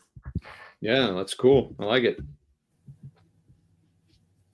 He's got me inspired to, because I know War Games Atlantic has a whole bunch of World War One, and they look pretty good. And I might go on Old Glory and check them out too, and maybe do some World War One action.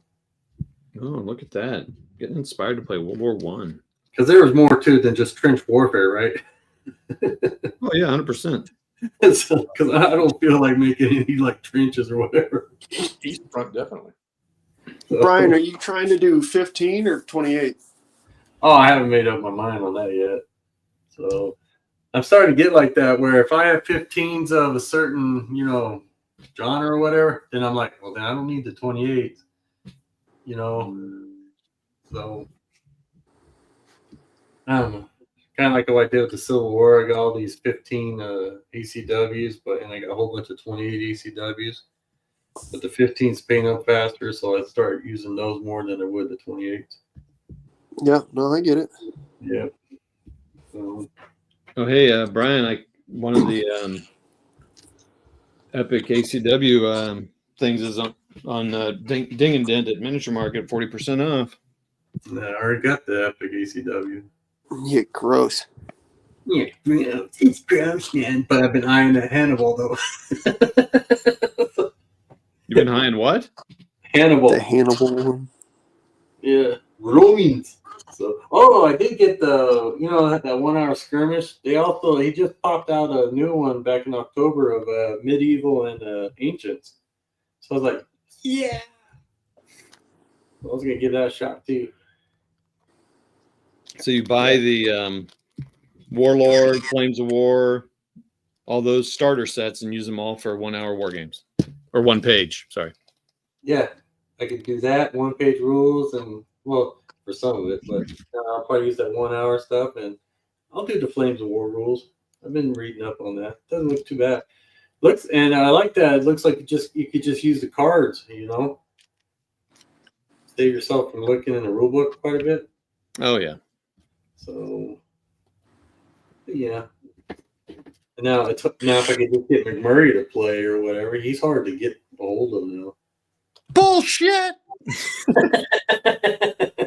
You know how hard it is to get McMurray to play a game? Hey, McMurray, you want to play a game? Yeah. That took you 2 seconds to say yeah. Yeah. Yeah. Anyway. And Yeah, someday when I get Todd back, I would love to do a big old host a big online thing with all That's you when I guys. drop. So just one. That's all I'm asking, Todd. Just Todd one. back. Next thing you know, it'll be Matt. So, Next thing, what? Nothing. yeah. Oh, Moving on. moving on. Anywho, did anyone in the chat say what they're doing, what they're going to be? You know, I don't know. Anything. Not really. No, they don't listen. What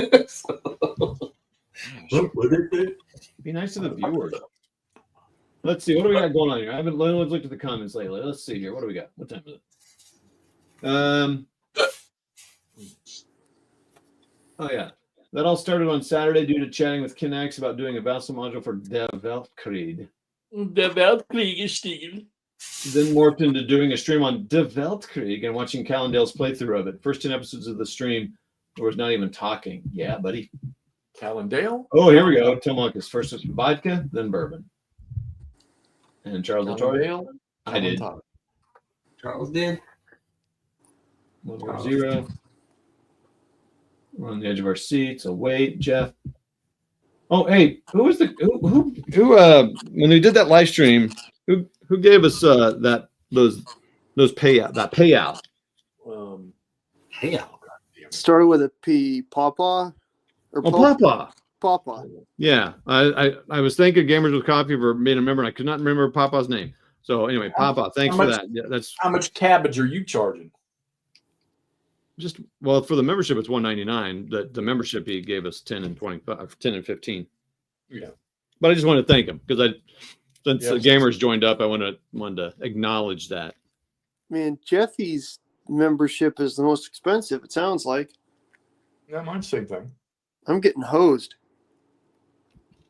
Who's Special treatment. Well, I still don't have a check yet, so that's why there's been no payment, McMurray. Of course, I have no idea how I divide up that 100. I mean, Ooh.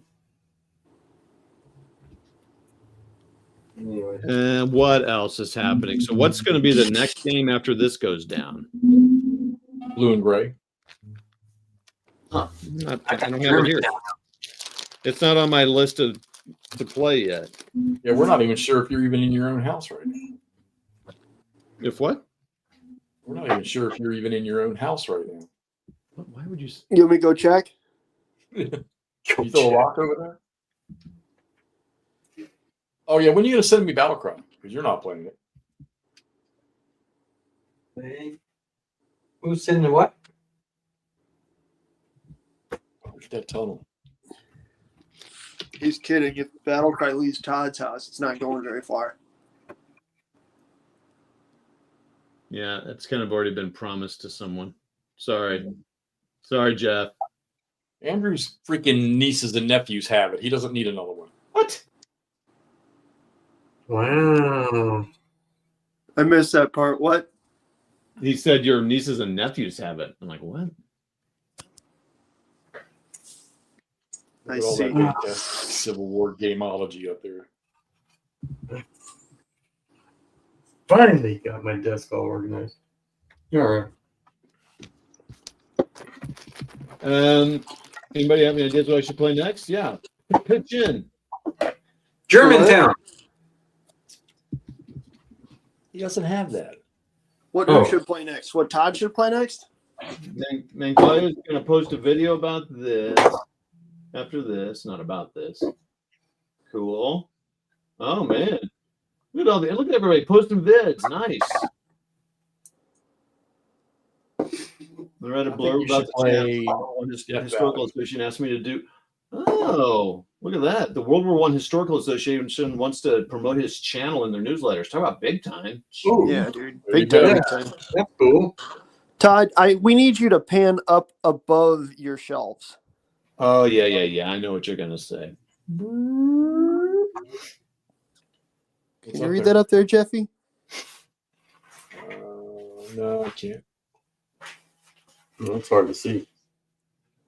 Which one are we looking at? Enhance. Enhance. Enhance. Enhance 5 times. Enhance. ASL? Nope. Can't see it. There's a glare You on can the read flat. it. Oh, a most fearful crack. A most fearful sacrifice. What? Come Y'all are on. And never what's- gonna play. what's You sitting all on are top of never that, going to Todd? play that. What's sitting on top of that, Todd? It's that Normandy game. Storm over. Yep. Those cards are so flimsy. Oh, and Storm over Normandy? Yeah. Yeah, it's like they're cut out of a magazine. Yeah. If you're lucky. On like on like Time magazine paper. Yeah, Time magazine paper, exactly. Yeah.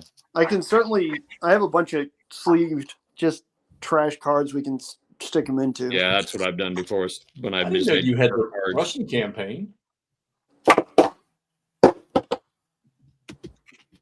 Yeah.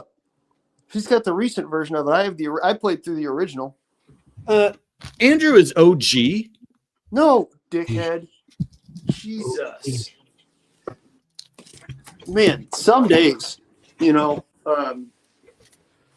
understand it's hard to see the light at the end of the tunnel that is your ass when your head's shoved so far up there. But come on, man. Hurtful. Again, so much hurt. Good. Man. No wonder he's mean when he plays games with you, man. I have to be mean because this guy's on the attack, man. I just get destroyed. Oh, no. To quote the documentary Rambo 1,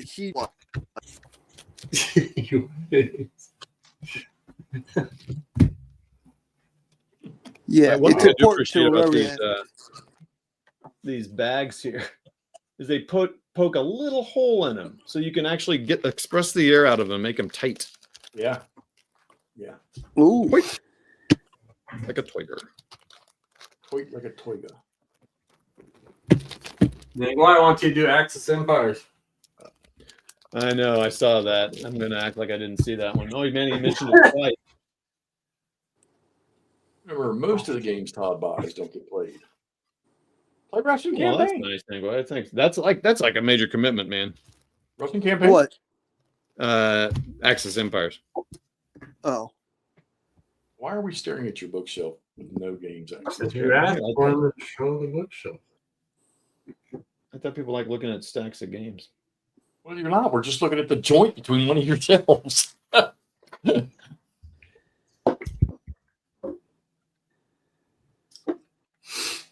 we go. That's as far back as I can get. Heroes of the Bitter Harvest. I wish I could set this on with a motor and it could just go back and forth. You can buy something that'll do that. Oh no, never mind. You'll use it for something else. Come on.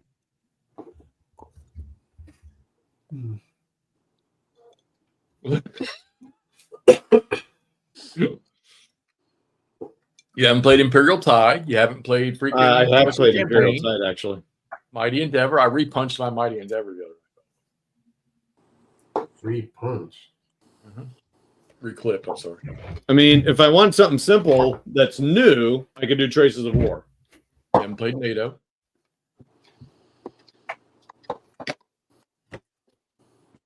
Oh, you got Panzer Command too. So do I. What's that? Panzer Command. Yeah, that was that's a nostalgia purchase to go with GTS collection. I've got one of those. Somebody sent it to me for free. What a nice feller. Nope. Already got I'm it. never going to get rid of that game. You can keep that one. What I guess game? we should GTS.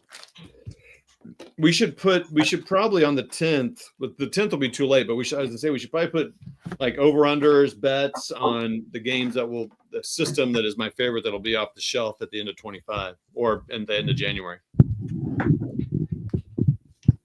Yeah, but God, that's a huge list to pick from. ASL. All right, so McMurray's going hard into ASL. He's going to put all of his money on that. Okay. I almost had you were there, man. You were there. You almost You remember had that, Jeff? What? Hey, When Nord. Todd was there for ASL, like, yeah, okay, I'm done with it. I'm done with ASL. Nordic in the chat. Pepperidge Farm remembers. Oh wait, we're getting some comments there. Nord. Enjoyed Axis Empires. Mark doing it. Do it with co-op with TextX. He doesn't want to play that game. Where's mine? We'd have to vassal that anyhow. Oh, Nordic, you want me to just send those to you? Okay, I'll just pack those up. Except Thunder on the Mississippi. You're good Okay, without that. got it. All right, perfect. We got that. Let me just get that address. Okay, got it. 72 Bugler's Way, Apartment 2, Falling Waters, West Virginia. Wow.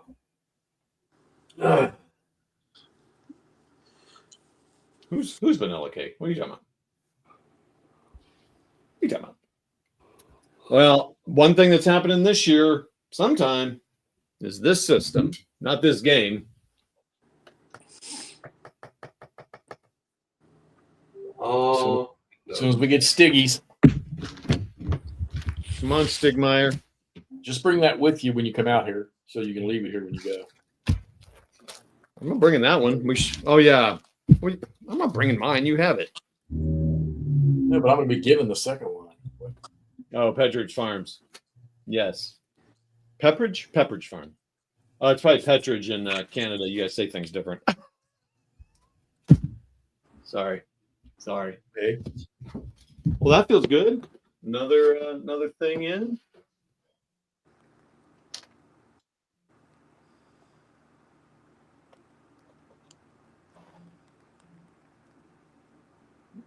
Well, I know Nordic, but I just have to wait.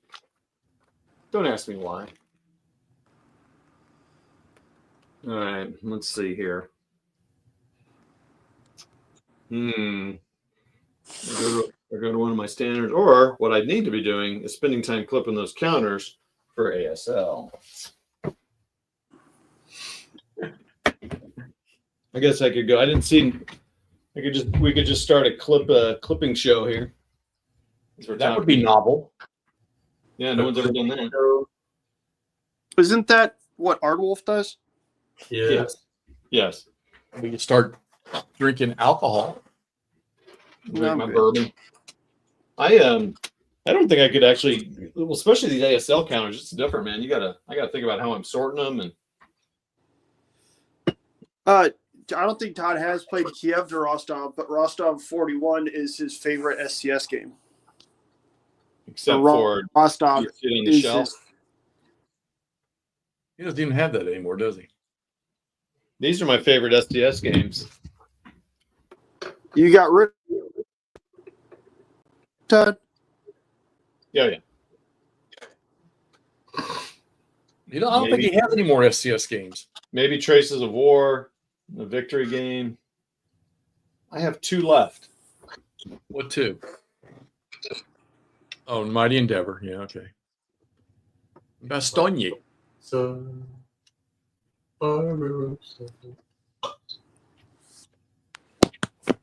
That You is get that that is the first SCS game that Toddy recommended that I buy. And it is the second SCS game I ever played. Which one's that? Bastogne. Oh, yes.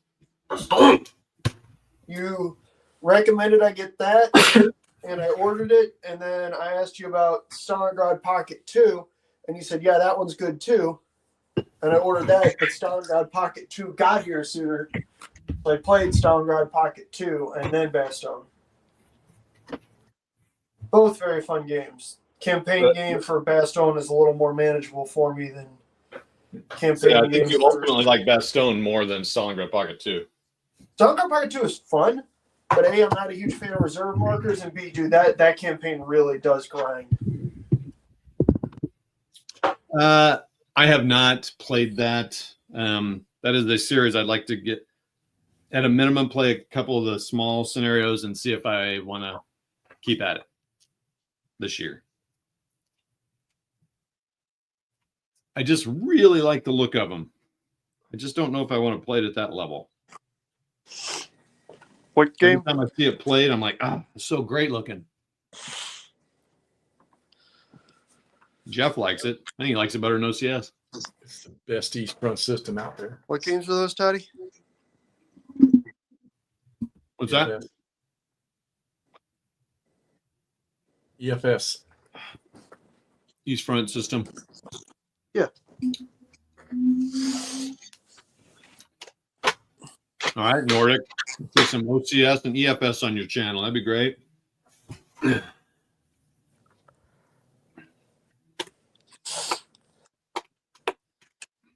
When are you guys doing your little 2024 year review? Blah blah blah. The The 10th. 10th. No, when are you doing it with us on the 10th? A 10. I gotta put that. I need to schedule it. 9 p.m. my time. Oh, so 6 8 Central. So 7 o'clock. So what is that, like 7. 3 p.m. Arizona time? Are you mountain time? 7. 7. I believe it's comfortably mid-afternoon. Yeah. Right now it's what 10 till 4 over here. Not often on a 4:30 4:50 on a Tuesday afternoon. We just be chatting here almost 3 hours. For a new year. The year is almost over by the 10th. I could go back to work on Thursday, man. Oh Thanks. no, you poor baby. Thanks, Toll. Stop. I know. What's the point? I don't know. We just couldn't connect any earlier.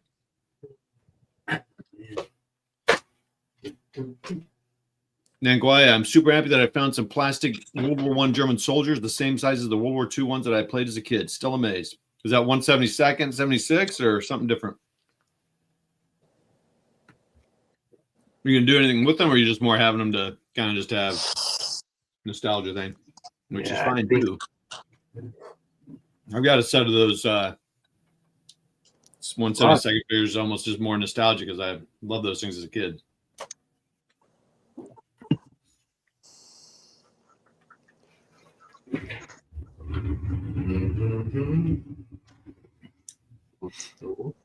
One of the plastic crack guys posted Andrew about playing bolt action in 15 mil with 2 base figures. Oh, really? 2 figure based, yeah, on the small Flames of War bases. That sounds familiar. Yeah, well, his look good as opposed. Oh, jeez. I'll stop. Nordic says next year it's going to be a lot of series games, so I'm not constantly learning new rules. Amen, brother. I got a whole bunch of Battlefront local forces in here, infantry company. Yeah. Here are mine. That's one system. 1, 2.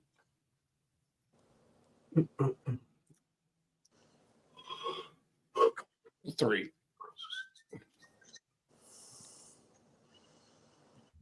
Well, yeah, maybe I should, when we do our show, I should just have the camera face this way and I can point them out when I'm playing.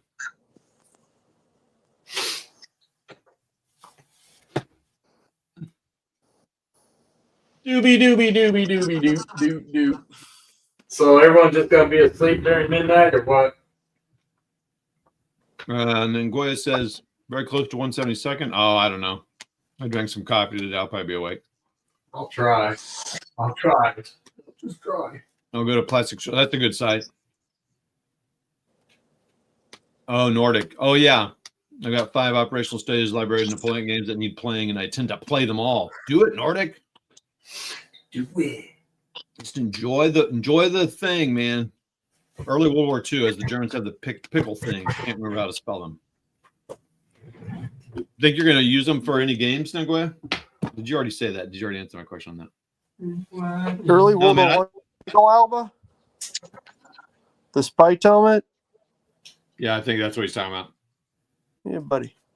What are they called? Pickle Helba? Oh, pickle. Oh, I see. Yeah, I didn't have Bellum. Yeah. Man, what am I gonna?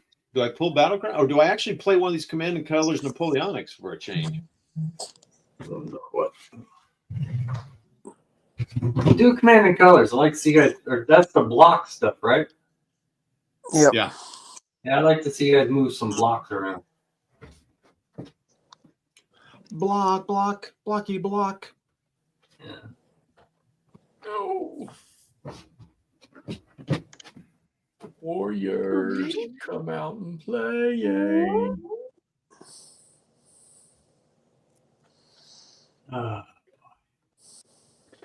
And always says I have to stay up for my villagers for Animal Crossing New Leaf as they celebrate it.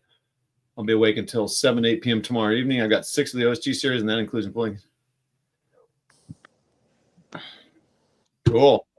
Which one are you going to go first? Are they punch? Are they ready to go? My games are never punching ready to go. Except for this one. Oh, look. Looks like Scrabble. Let's see here.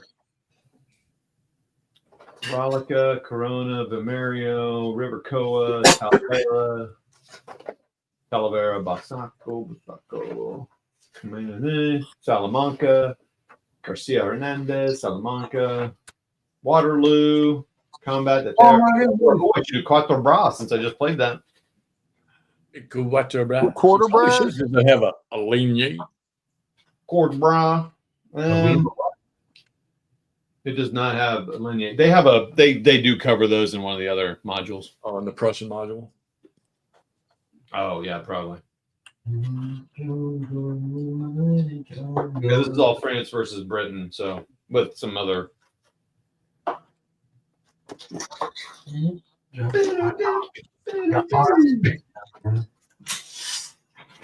I've never read the rules for this. I mean, I played the systems before, but I hope so. You're the one you were going to teach me how to play Command and Colors. Wait, what? Command and Colors. Oh, It's easy to play, McGray.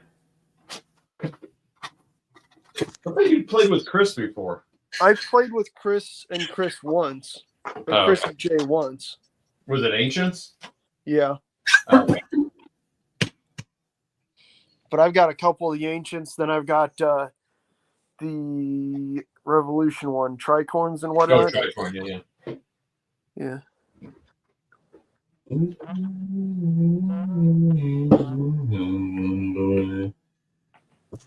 All right. Correctamundo, my Hey, friend. McGray. Yo.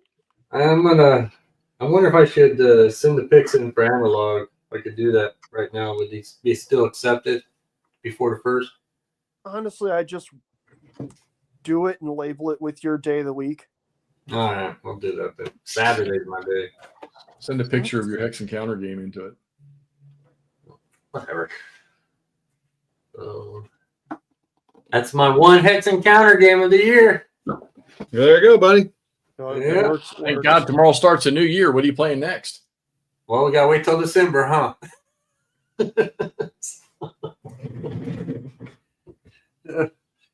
Do we? No. Yeah. Be on the lookout for my next Hex Encounter game in December of 2025.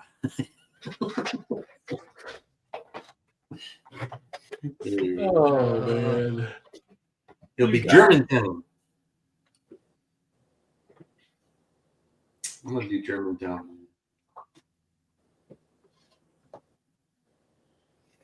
It's the last revolutionary one I have. Decision games one. Oh well. You got this. Oh yeah. It's a complete mess, but hey, whatever. No, it's not. What are you talking about? It's a complete mess. Look at the Oh. 3D. Oh, check that out. Oh, boy, you got it. Yeah, that board needs some help. Oh. Oh, everyone saw that live. You don't need to send that to me now. Did that thing come off or not? That's hilarious. That was bad. Okay. Like a bone crack. Dang. I started checking myself. Oh no! That sucks. Oh well. Oh, duct tape. God, you treat your game so bad. Dang, Todd's over here Todd. just breaking shit. Put it under the plexi. That sucks. Okay. Oh well. It's not like a. Is there a? Does the back have anything to it? What's that? It's not like a double-sided board, right? Oh, it's not. Oh, duct tape that puppy. It is awesome that Charles has already said ouch and Jeff says brutal. This is why you don't mess with Todd. He'll break you. Exactly. That's what happens to me when you play. Command When you play against me. He's vicious. And if he's losing, he's gonna start throwing those little blocks at you. Anyways.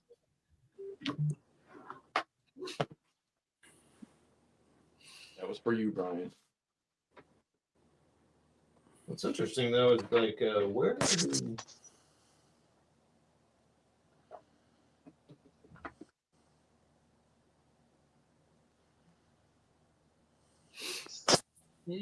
terrain cards counters. Dinky dinky dink dink dinkly dinkly dink. When you get that game, do you have to put the stickers on them, or they come that way? Oh yeah, you have to put them on. Oh crap! Oh yeah, that people comment about that all the time about this series. They charge you $20 extra for that. That's why you look for them used and find them stickered. Yeah, but they could be crooked. What's that? Did they buy a used one and whoever put the stickers on it's all crooked? Well, maybe, but at least they're stickered. We'll bring the drunken regiment this way. Anyway. Mine were generally straight. Huh, that's really weird. I wonder where I stored the. Oh, I thought everything fit in one box. Okay, this is funny. Okay. One thing I learned when I was playing that Hex Encounter game is when it comes to a point where they're confused or question, I just pick it and just go. There's one for you, Andrew. Oh, good. I'm not the only one. Jeff, there's actually a guy who that's what Pat Lewis, Todd, Plains Indian Wars. Okay. Didn't he do that? Ooh. Do what? Or is there a different game called Pony Wars? There's also Pony Wars. Pony Boy. From T? I don't know what Pony War. Who does Pony Wars? Oh man, I'm going to tape this up here. It's not even gonna keep separating. You have to win the battle before the fault line happens.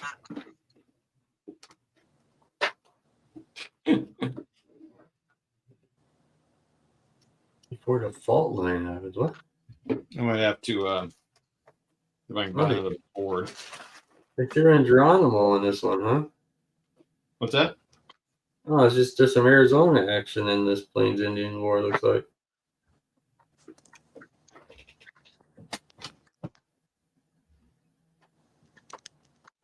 Not trouble. Well, at least I don't have to click. Well, actually, there are counters in this game.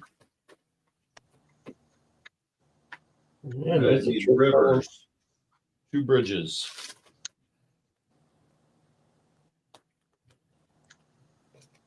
Hmm.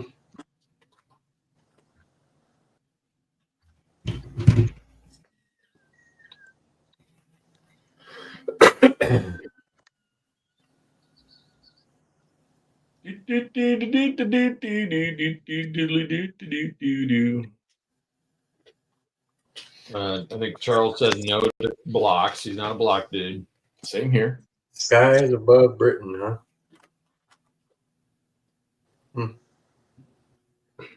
Wee. 1, 2, 3, 4. When I was a little bit of baby, my mama used to rock me in my cradle. Oh, That's just lovely. Check that out, man. Got some 2D river action there. Wow. I'll be back. Telephone. Oh. it's like just like a miniatures game. Building the map.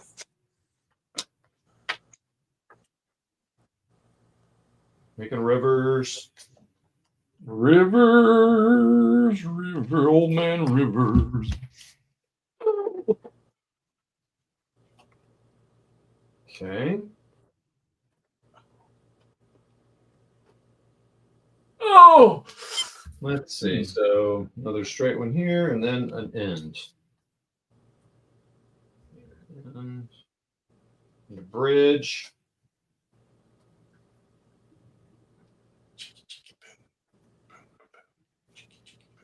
Just like a miniatures game, just a little less space.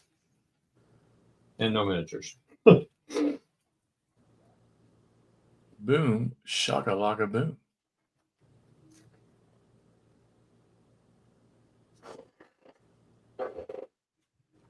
Okay.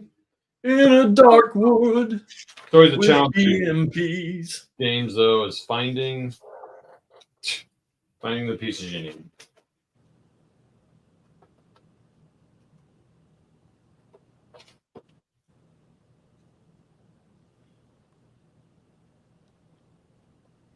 Well, I'm glad I'm not the only one who has torn my board trying to straighten it. I just did that with For the People, and that did not happen.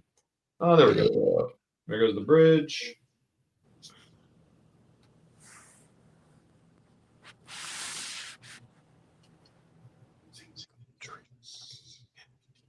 There we go.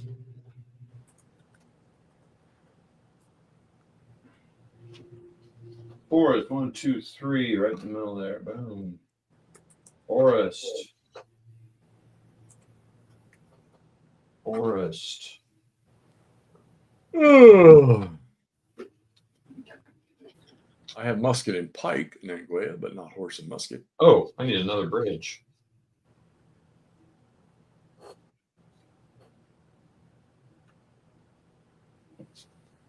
What do I play? Gregory Smith edition. There we go.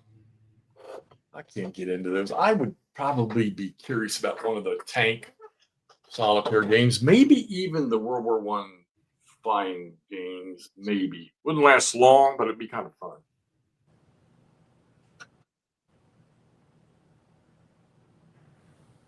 Yeah, I don't really get into the solitaire ones. Just not mine.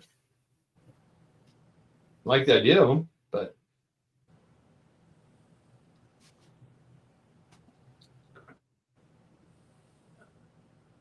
Well, I should have the JU-87 showing up here. Wow. I thought you See? had that one already. No, they're gonna be, because it was part of all the stuff that came in. They're gonna make sure right. Suke. they're gonna make sure everybody gets all their orders out, all the ordered ones out first. Dude, you could bust out some 15 mil military on that with the river and all. Lots of people do. Yeah, people just make these into 3D boards. Nordic, let me ask you a question. You see the games that I play, can it possibly be that tough? Wait, what? You're quiet. What's going on? Who couldn't part of the board? Anyway. Yeah. Hard for a river to flow uphill, huh? Here you go. Western Front Ace is tough, Exy, but it's a lot of fun. There you go. All right. I kind of like that miniature one. Come on, Nordic. Don't rub it in. It's running down into the crack. Yeah, perfect. Got dingleberries. Did you say dingleberries? Yeah, look at the map. Oh, I Oh, got okay. these. Inappropriate. They just look like dingleberries hanging off the end of a nerve. Are there any roads in this game? Are there what? Roads? Roads? Are there any roads in this game? Where we're going, Jeff, we don't need roads. I don't know. I haven't seen them. I don't know if that's a thing, Todd. That doesn't sound right. Roads? No, well, you don't need roads. I feel like we're gonna need roads. Oh. Yeah. Quattro bra. Quattro bra. I'm sure this will play just like that game did. In fact, I can almost guarantee that someone here in St. Louis has played this in miniature form.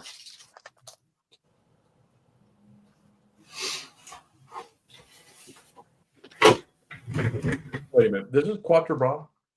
Uh-huh. Correct.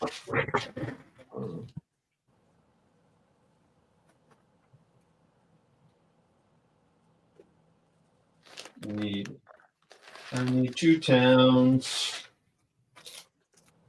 I need La Ville and Quatre Bras. Yeah, I just had to have a break from that Napoleon game. So here I'm playing another Napoleon game. I thought I was progressing through the eras. Now I'm moving backward again.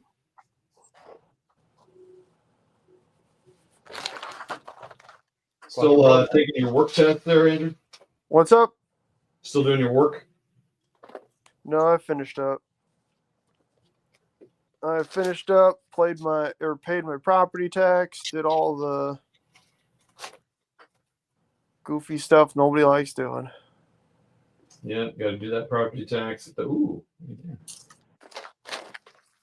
fort or a farm. Hougamon. Hougamon.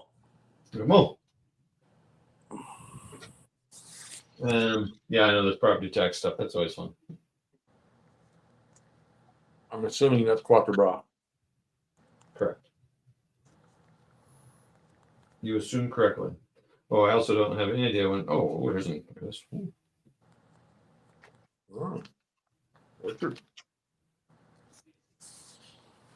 I have no idea when I may be getting off here. I don't know when the important people get home. Oh, we're not the important people? That'd be Lisa. Lisa and Addie. Lisa took the dog? I should check. She takes the dog to work a lot. Oh. All the last minute text for donate, give, put your money in bed, blah, blah, blah. Okay. Oh, I guess I need to put the, there's the board.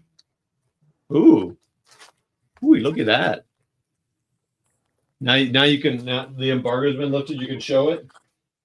After they let me do it on their show the other night, yeah. That looks really cool, man. That's a nice looking map. Got your guys marching up the road there. What's going on? Yeah, got 2 regiments of French line closing in, and a big massive cavalry is going to show up sometime, maybe.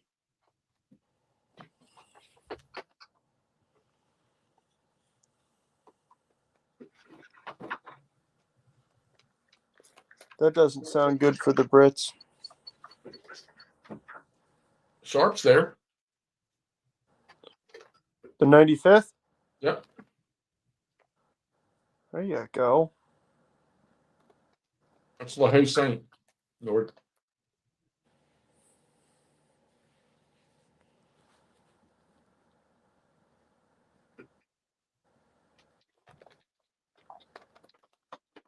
Or Waterloo.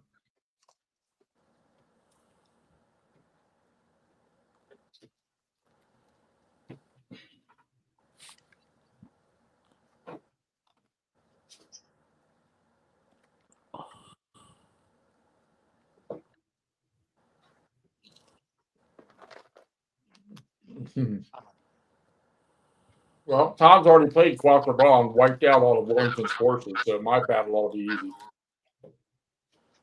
Are you playing? What battle are you playing? Well, no, he's talking about this game I just showed, which comes after your battle you just put. Oh, I got you.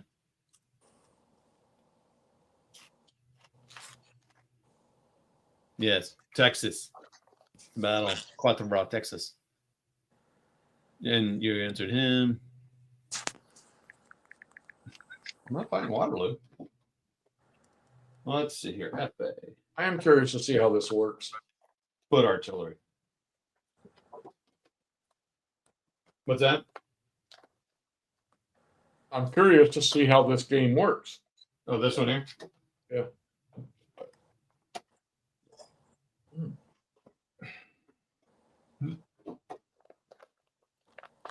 Oh man, there's a I don't have I have Winter's Victory. I don't have the I Allow that everybody was playing.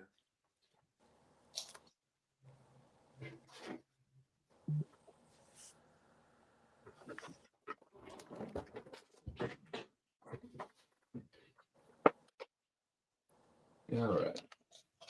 Foot, and foot.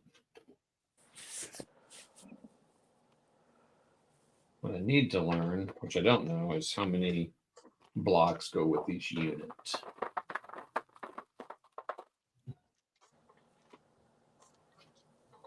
Potato chips are awesome.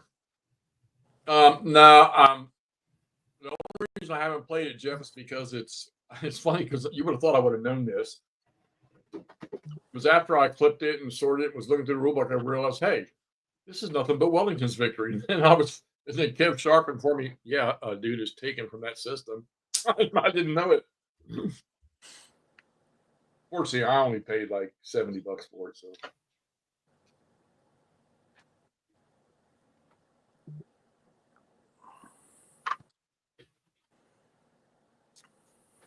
Oh, wait a minute.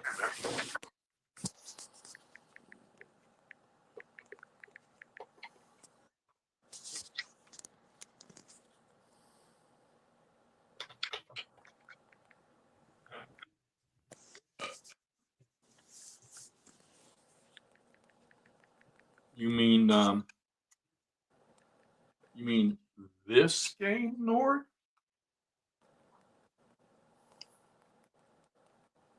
Is that the zoomed out one?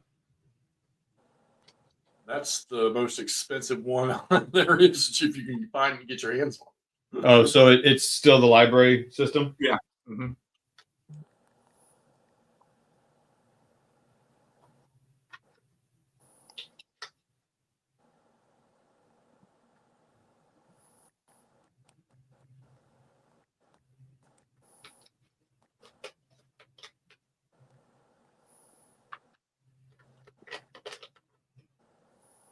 Well,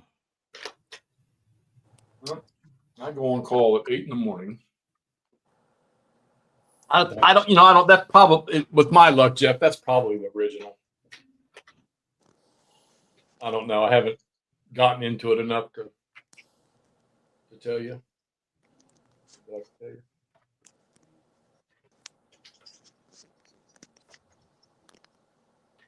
I've got 5 of them over there. What library? Yeah. I can't afford those games. Even when they're on sale, they're freaking $90. And plus, I mean, you got to know me. If there's a Civil War game that's being sold, as compared to one of those, I'm buying a Civil War every time. So. I have that one, The Last Battles. I think I have 4. I think that are directly in that all play the same, and then I have was it Highway to the Kremlin? That's the zoomed out one. I don't know. Like a bigger scale. The only one I played was Fiend.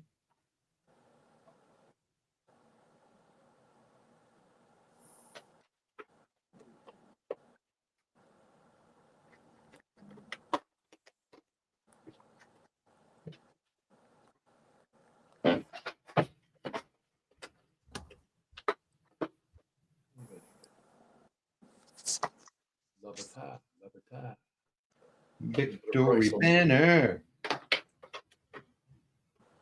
didn't put a price on any of these games. North Canadian. Rifle light. Yeah, compared to Memoir 44, there are a lot of different kinds of units in this one. Well, those of you guys that are into the Napoleonics, if you like the tactical stuff, I'm telling you, if you didn't pre-order the Glory and Empire First Victories, because Terry's got, I know he's got 5 or 6 other titles from what I understand that I think he's already got a couple of them done.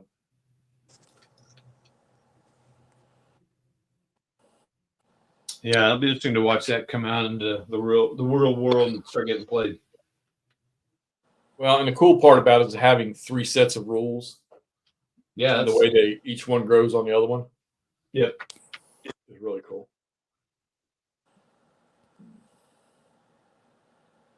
Oh, I haven't even pulled the canvas maps out and looked at them. I guess they're sending me Blood and Fury, so.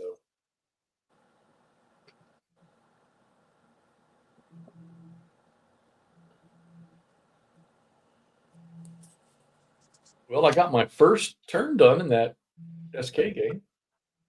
On what? The Squad Leader game. Mm. We got one T-34 that punched a hole and kept going. And I've got one T-34 that got destroyed by a satchel charge. I got a melee and destroyed a German squad.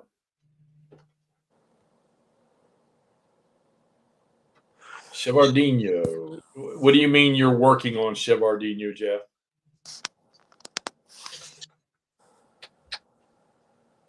Are there things we don't know about you?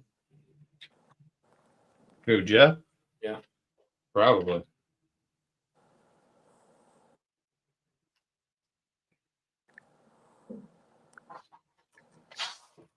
Yeah, and if I was on top of that, I could buy one a year, but I never think about it past that. Oh, Jeff, you're okay. All right, good. Awesome. I think people are going to be stunned. Now, it's not going to compare. I mean, the OSG library stuff, that's good. That's more, I think, operational, though. But it's definitely going to blow away the Wellington's Victory type games, I think. Actually, I know it is. And I think it's funny because I know that La Bataille would be something kind of similar to look at tactical level, but I've never played La Bataille, but just watching other people play it, this is completely different.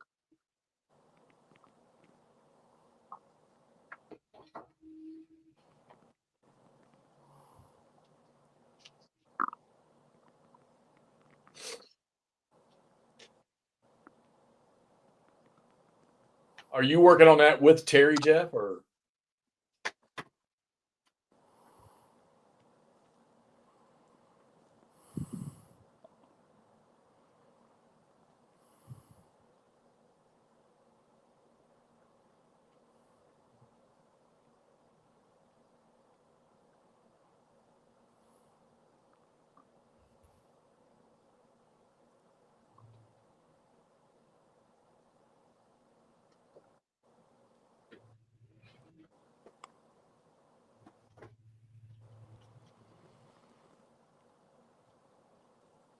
Oh, sweet.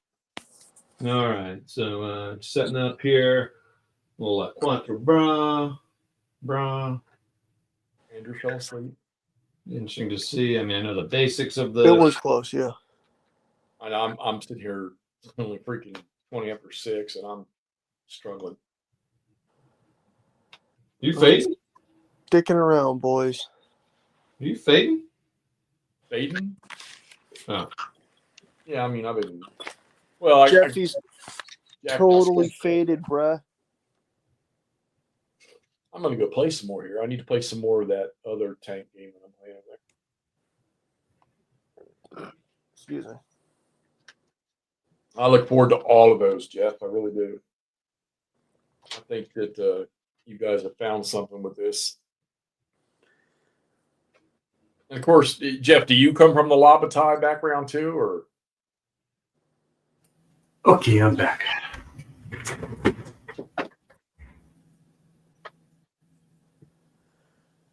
Hello, Brian. Hello, Nick Murray. Sister called and talked my ear off. My sister.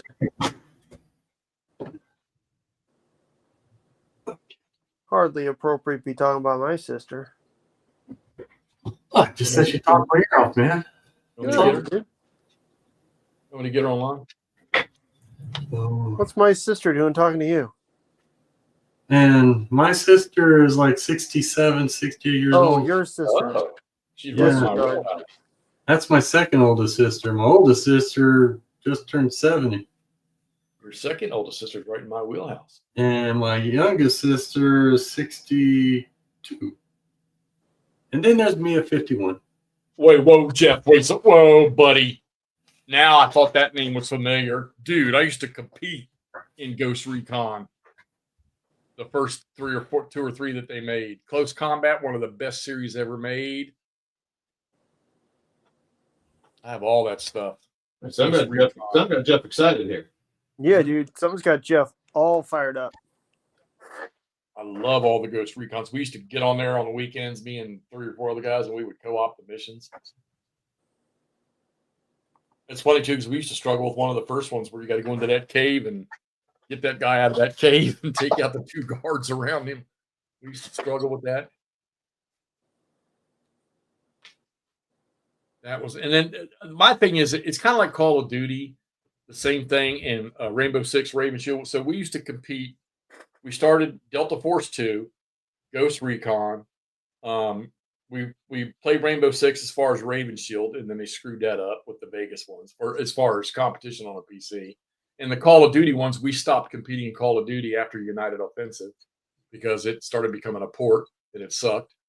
But I'm sure they made much more money off making the console versions. Jeff said duty. We used to have so much fun playing it, and I actually have them. You know, I have all the discs, the CDs or DVDs, but I also have them all on Steam now.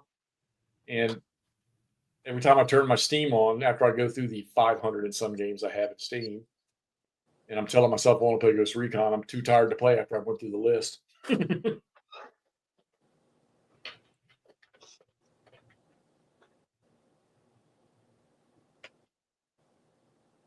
And you can solo those games too. Those are kind of fun. Give commands to your team to follow or whatever. But we were actually, the guys I played with, we were actually at one time ranked number 4 or number 4 in the world in 6v6 pistols in Raven Shield. That was fun. That was so much fun.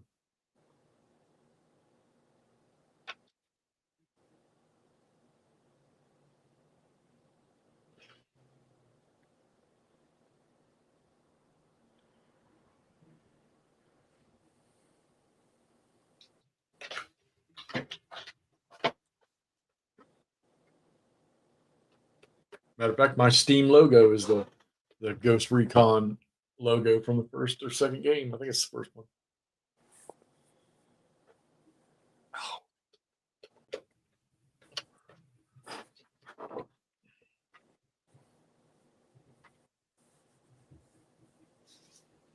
Now, apparently, you playing solo, you've got all the strength markers facing you. That's an awful lot of blocks for. Isn't it though? Is each one of them like a company or something? Yeah, it's too abstract for that. It's too abstract for that kind of talk.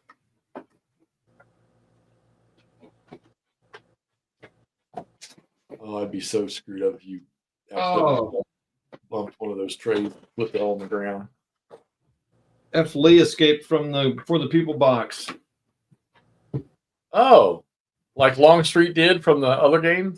Yep. Better go call Lisa. But I found this one. Yeah. I don't need her. I found it myself. I'm a big boy now. You should be careful. talking about how you don't need Lisa and stuff. She It had was to just to find find one. counters. She taught me the way. Better put this board hard back for the people board back before I snap it in half. Yeah, this guy's got anger issues. You see my therapist next Thursday. I'll talk to her about it. Big time. How do I not snap my boards in half? She'll be like, well, stop having those guns on your shoulders. Oh yeah, baby. Cha-cha. Look how big they are. Todd, your camera's pointed at your board. Oh man, I was gonna look, man. I want to know how big your muscles are. Forced perspective. Hell yeah. There you go, guys. There's the preview for Todd's OnlyFans. That's what Gamers for Coffee gets for buying a membership. Thanks, sir. You hear that, Jeff? Wow. Todd understands how this works. Oh, I haven't Show showed you fans what they want. I've got all 4 boxes of cameras, headsets, and microphones sitting here for you guys. And there they will sit. All right, we're going to go back to Jeff's board while Why? WarDRobe. So you can show us all these cameras, microphones, and headsets. Stepping out. Be right back. Chat amongst yourselves. Troopies, and we got KGL, and we got 95th Rifles in the San. Meandering Mike is live. Maybe we should jump over there. Maybe is he actually doing something? Maybe he's playing that game you were playing. Someone check it out. What's he doing? I'll be right We back. got cannons.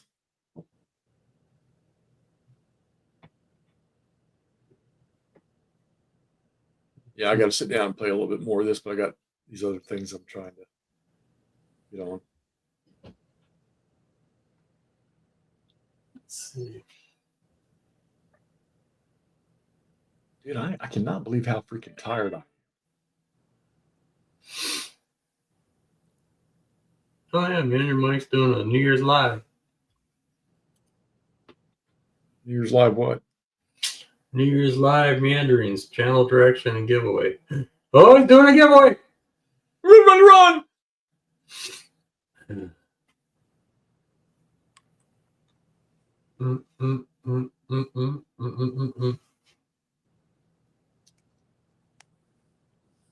Wow. Now he was in the army, right? I don't know. I think so. Michael? Really don't know. Meandering Mike, I think he served in the army. Do. It don't matter. Tomorrow's the big game. Arizona State, baby, plays Texas tomorrow. No, that was a good run. I know.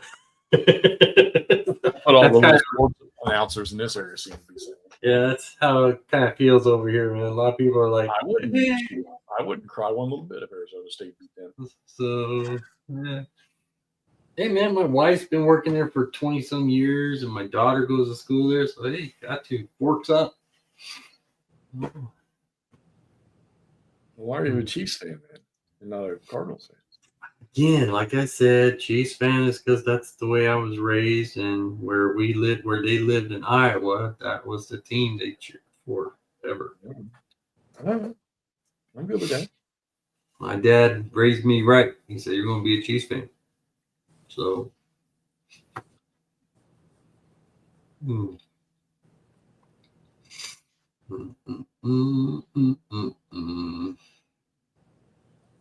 All right. Well, yeah, I need to move back to Iowa, man. Huh? why? I'd be closer to y'all Why would you move back to Iowa when you can move to Missouri? because I think Iowa's better than Missouri Why? because it's Iowa and I know Iowa. You Actually, know I Iowa? know When's the last time you lived in Iowa? So I know. So I've been in northern part of Missouri, all over there: Tarkio, Unionville, Kirkland, Kirksville, or Kirkland, wherever it is. Kirksville. Kirksville. Yeah. So Should we go support him? Yeah, because I'm ready to get off here anyhow. All right, let's go.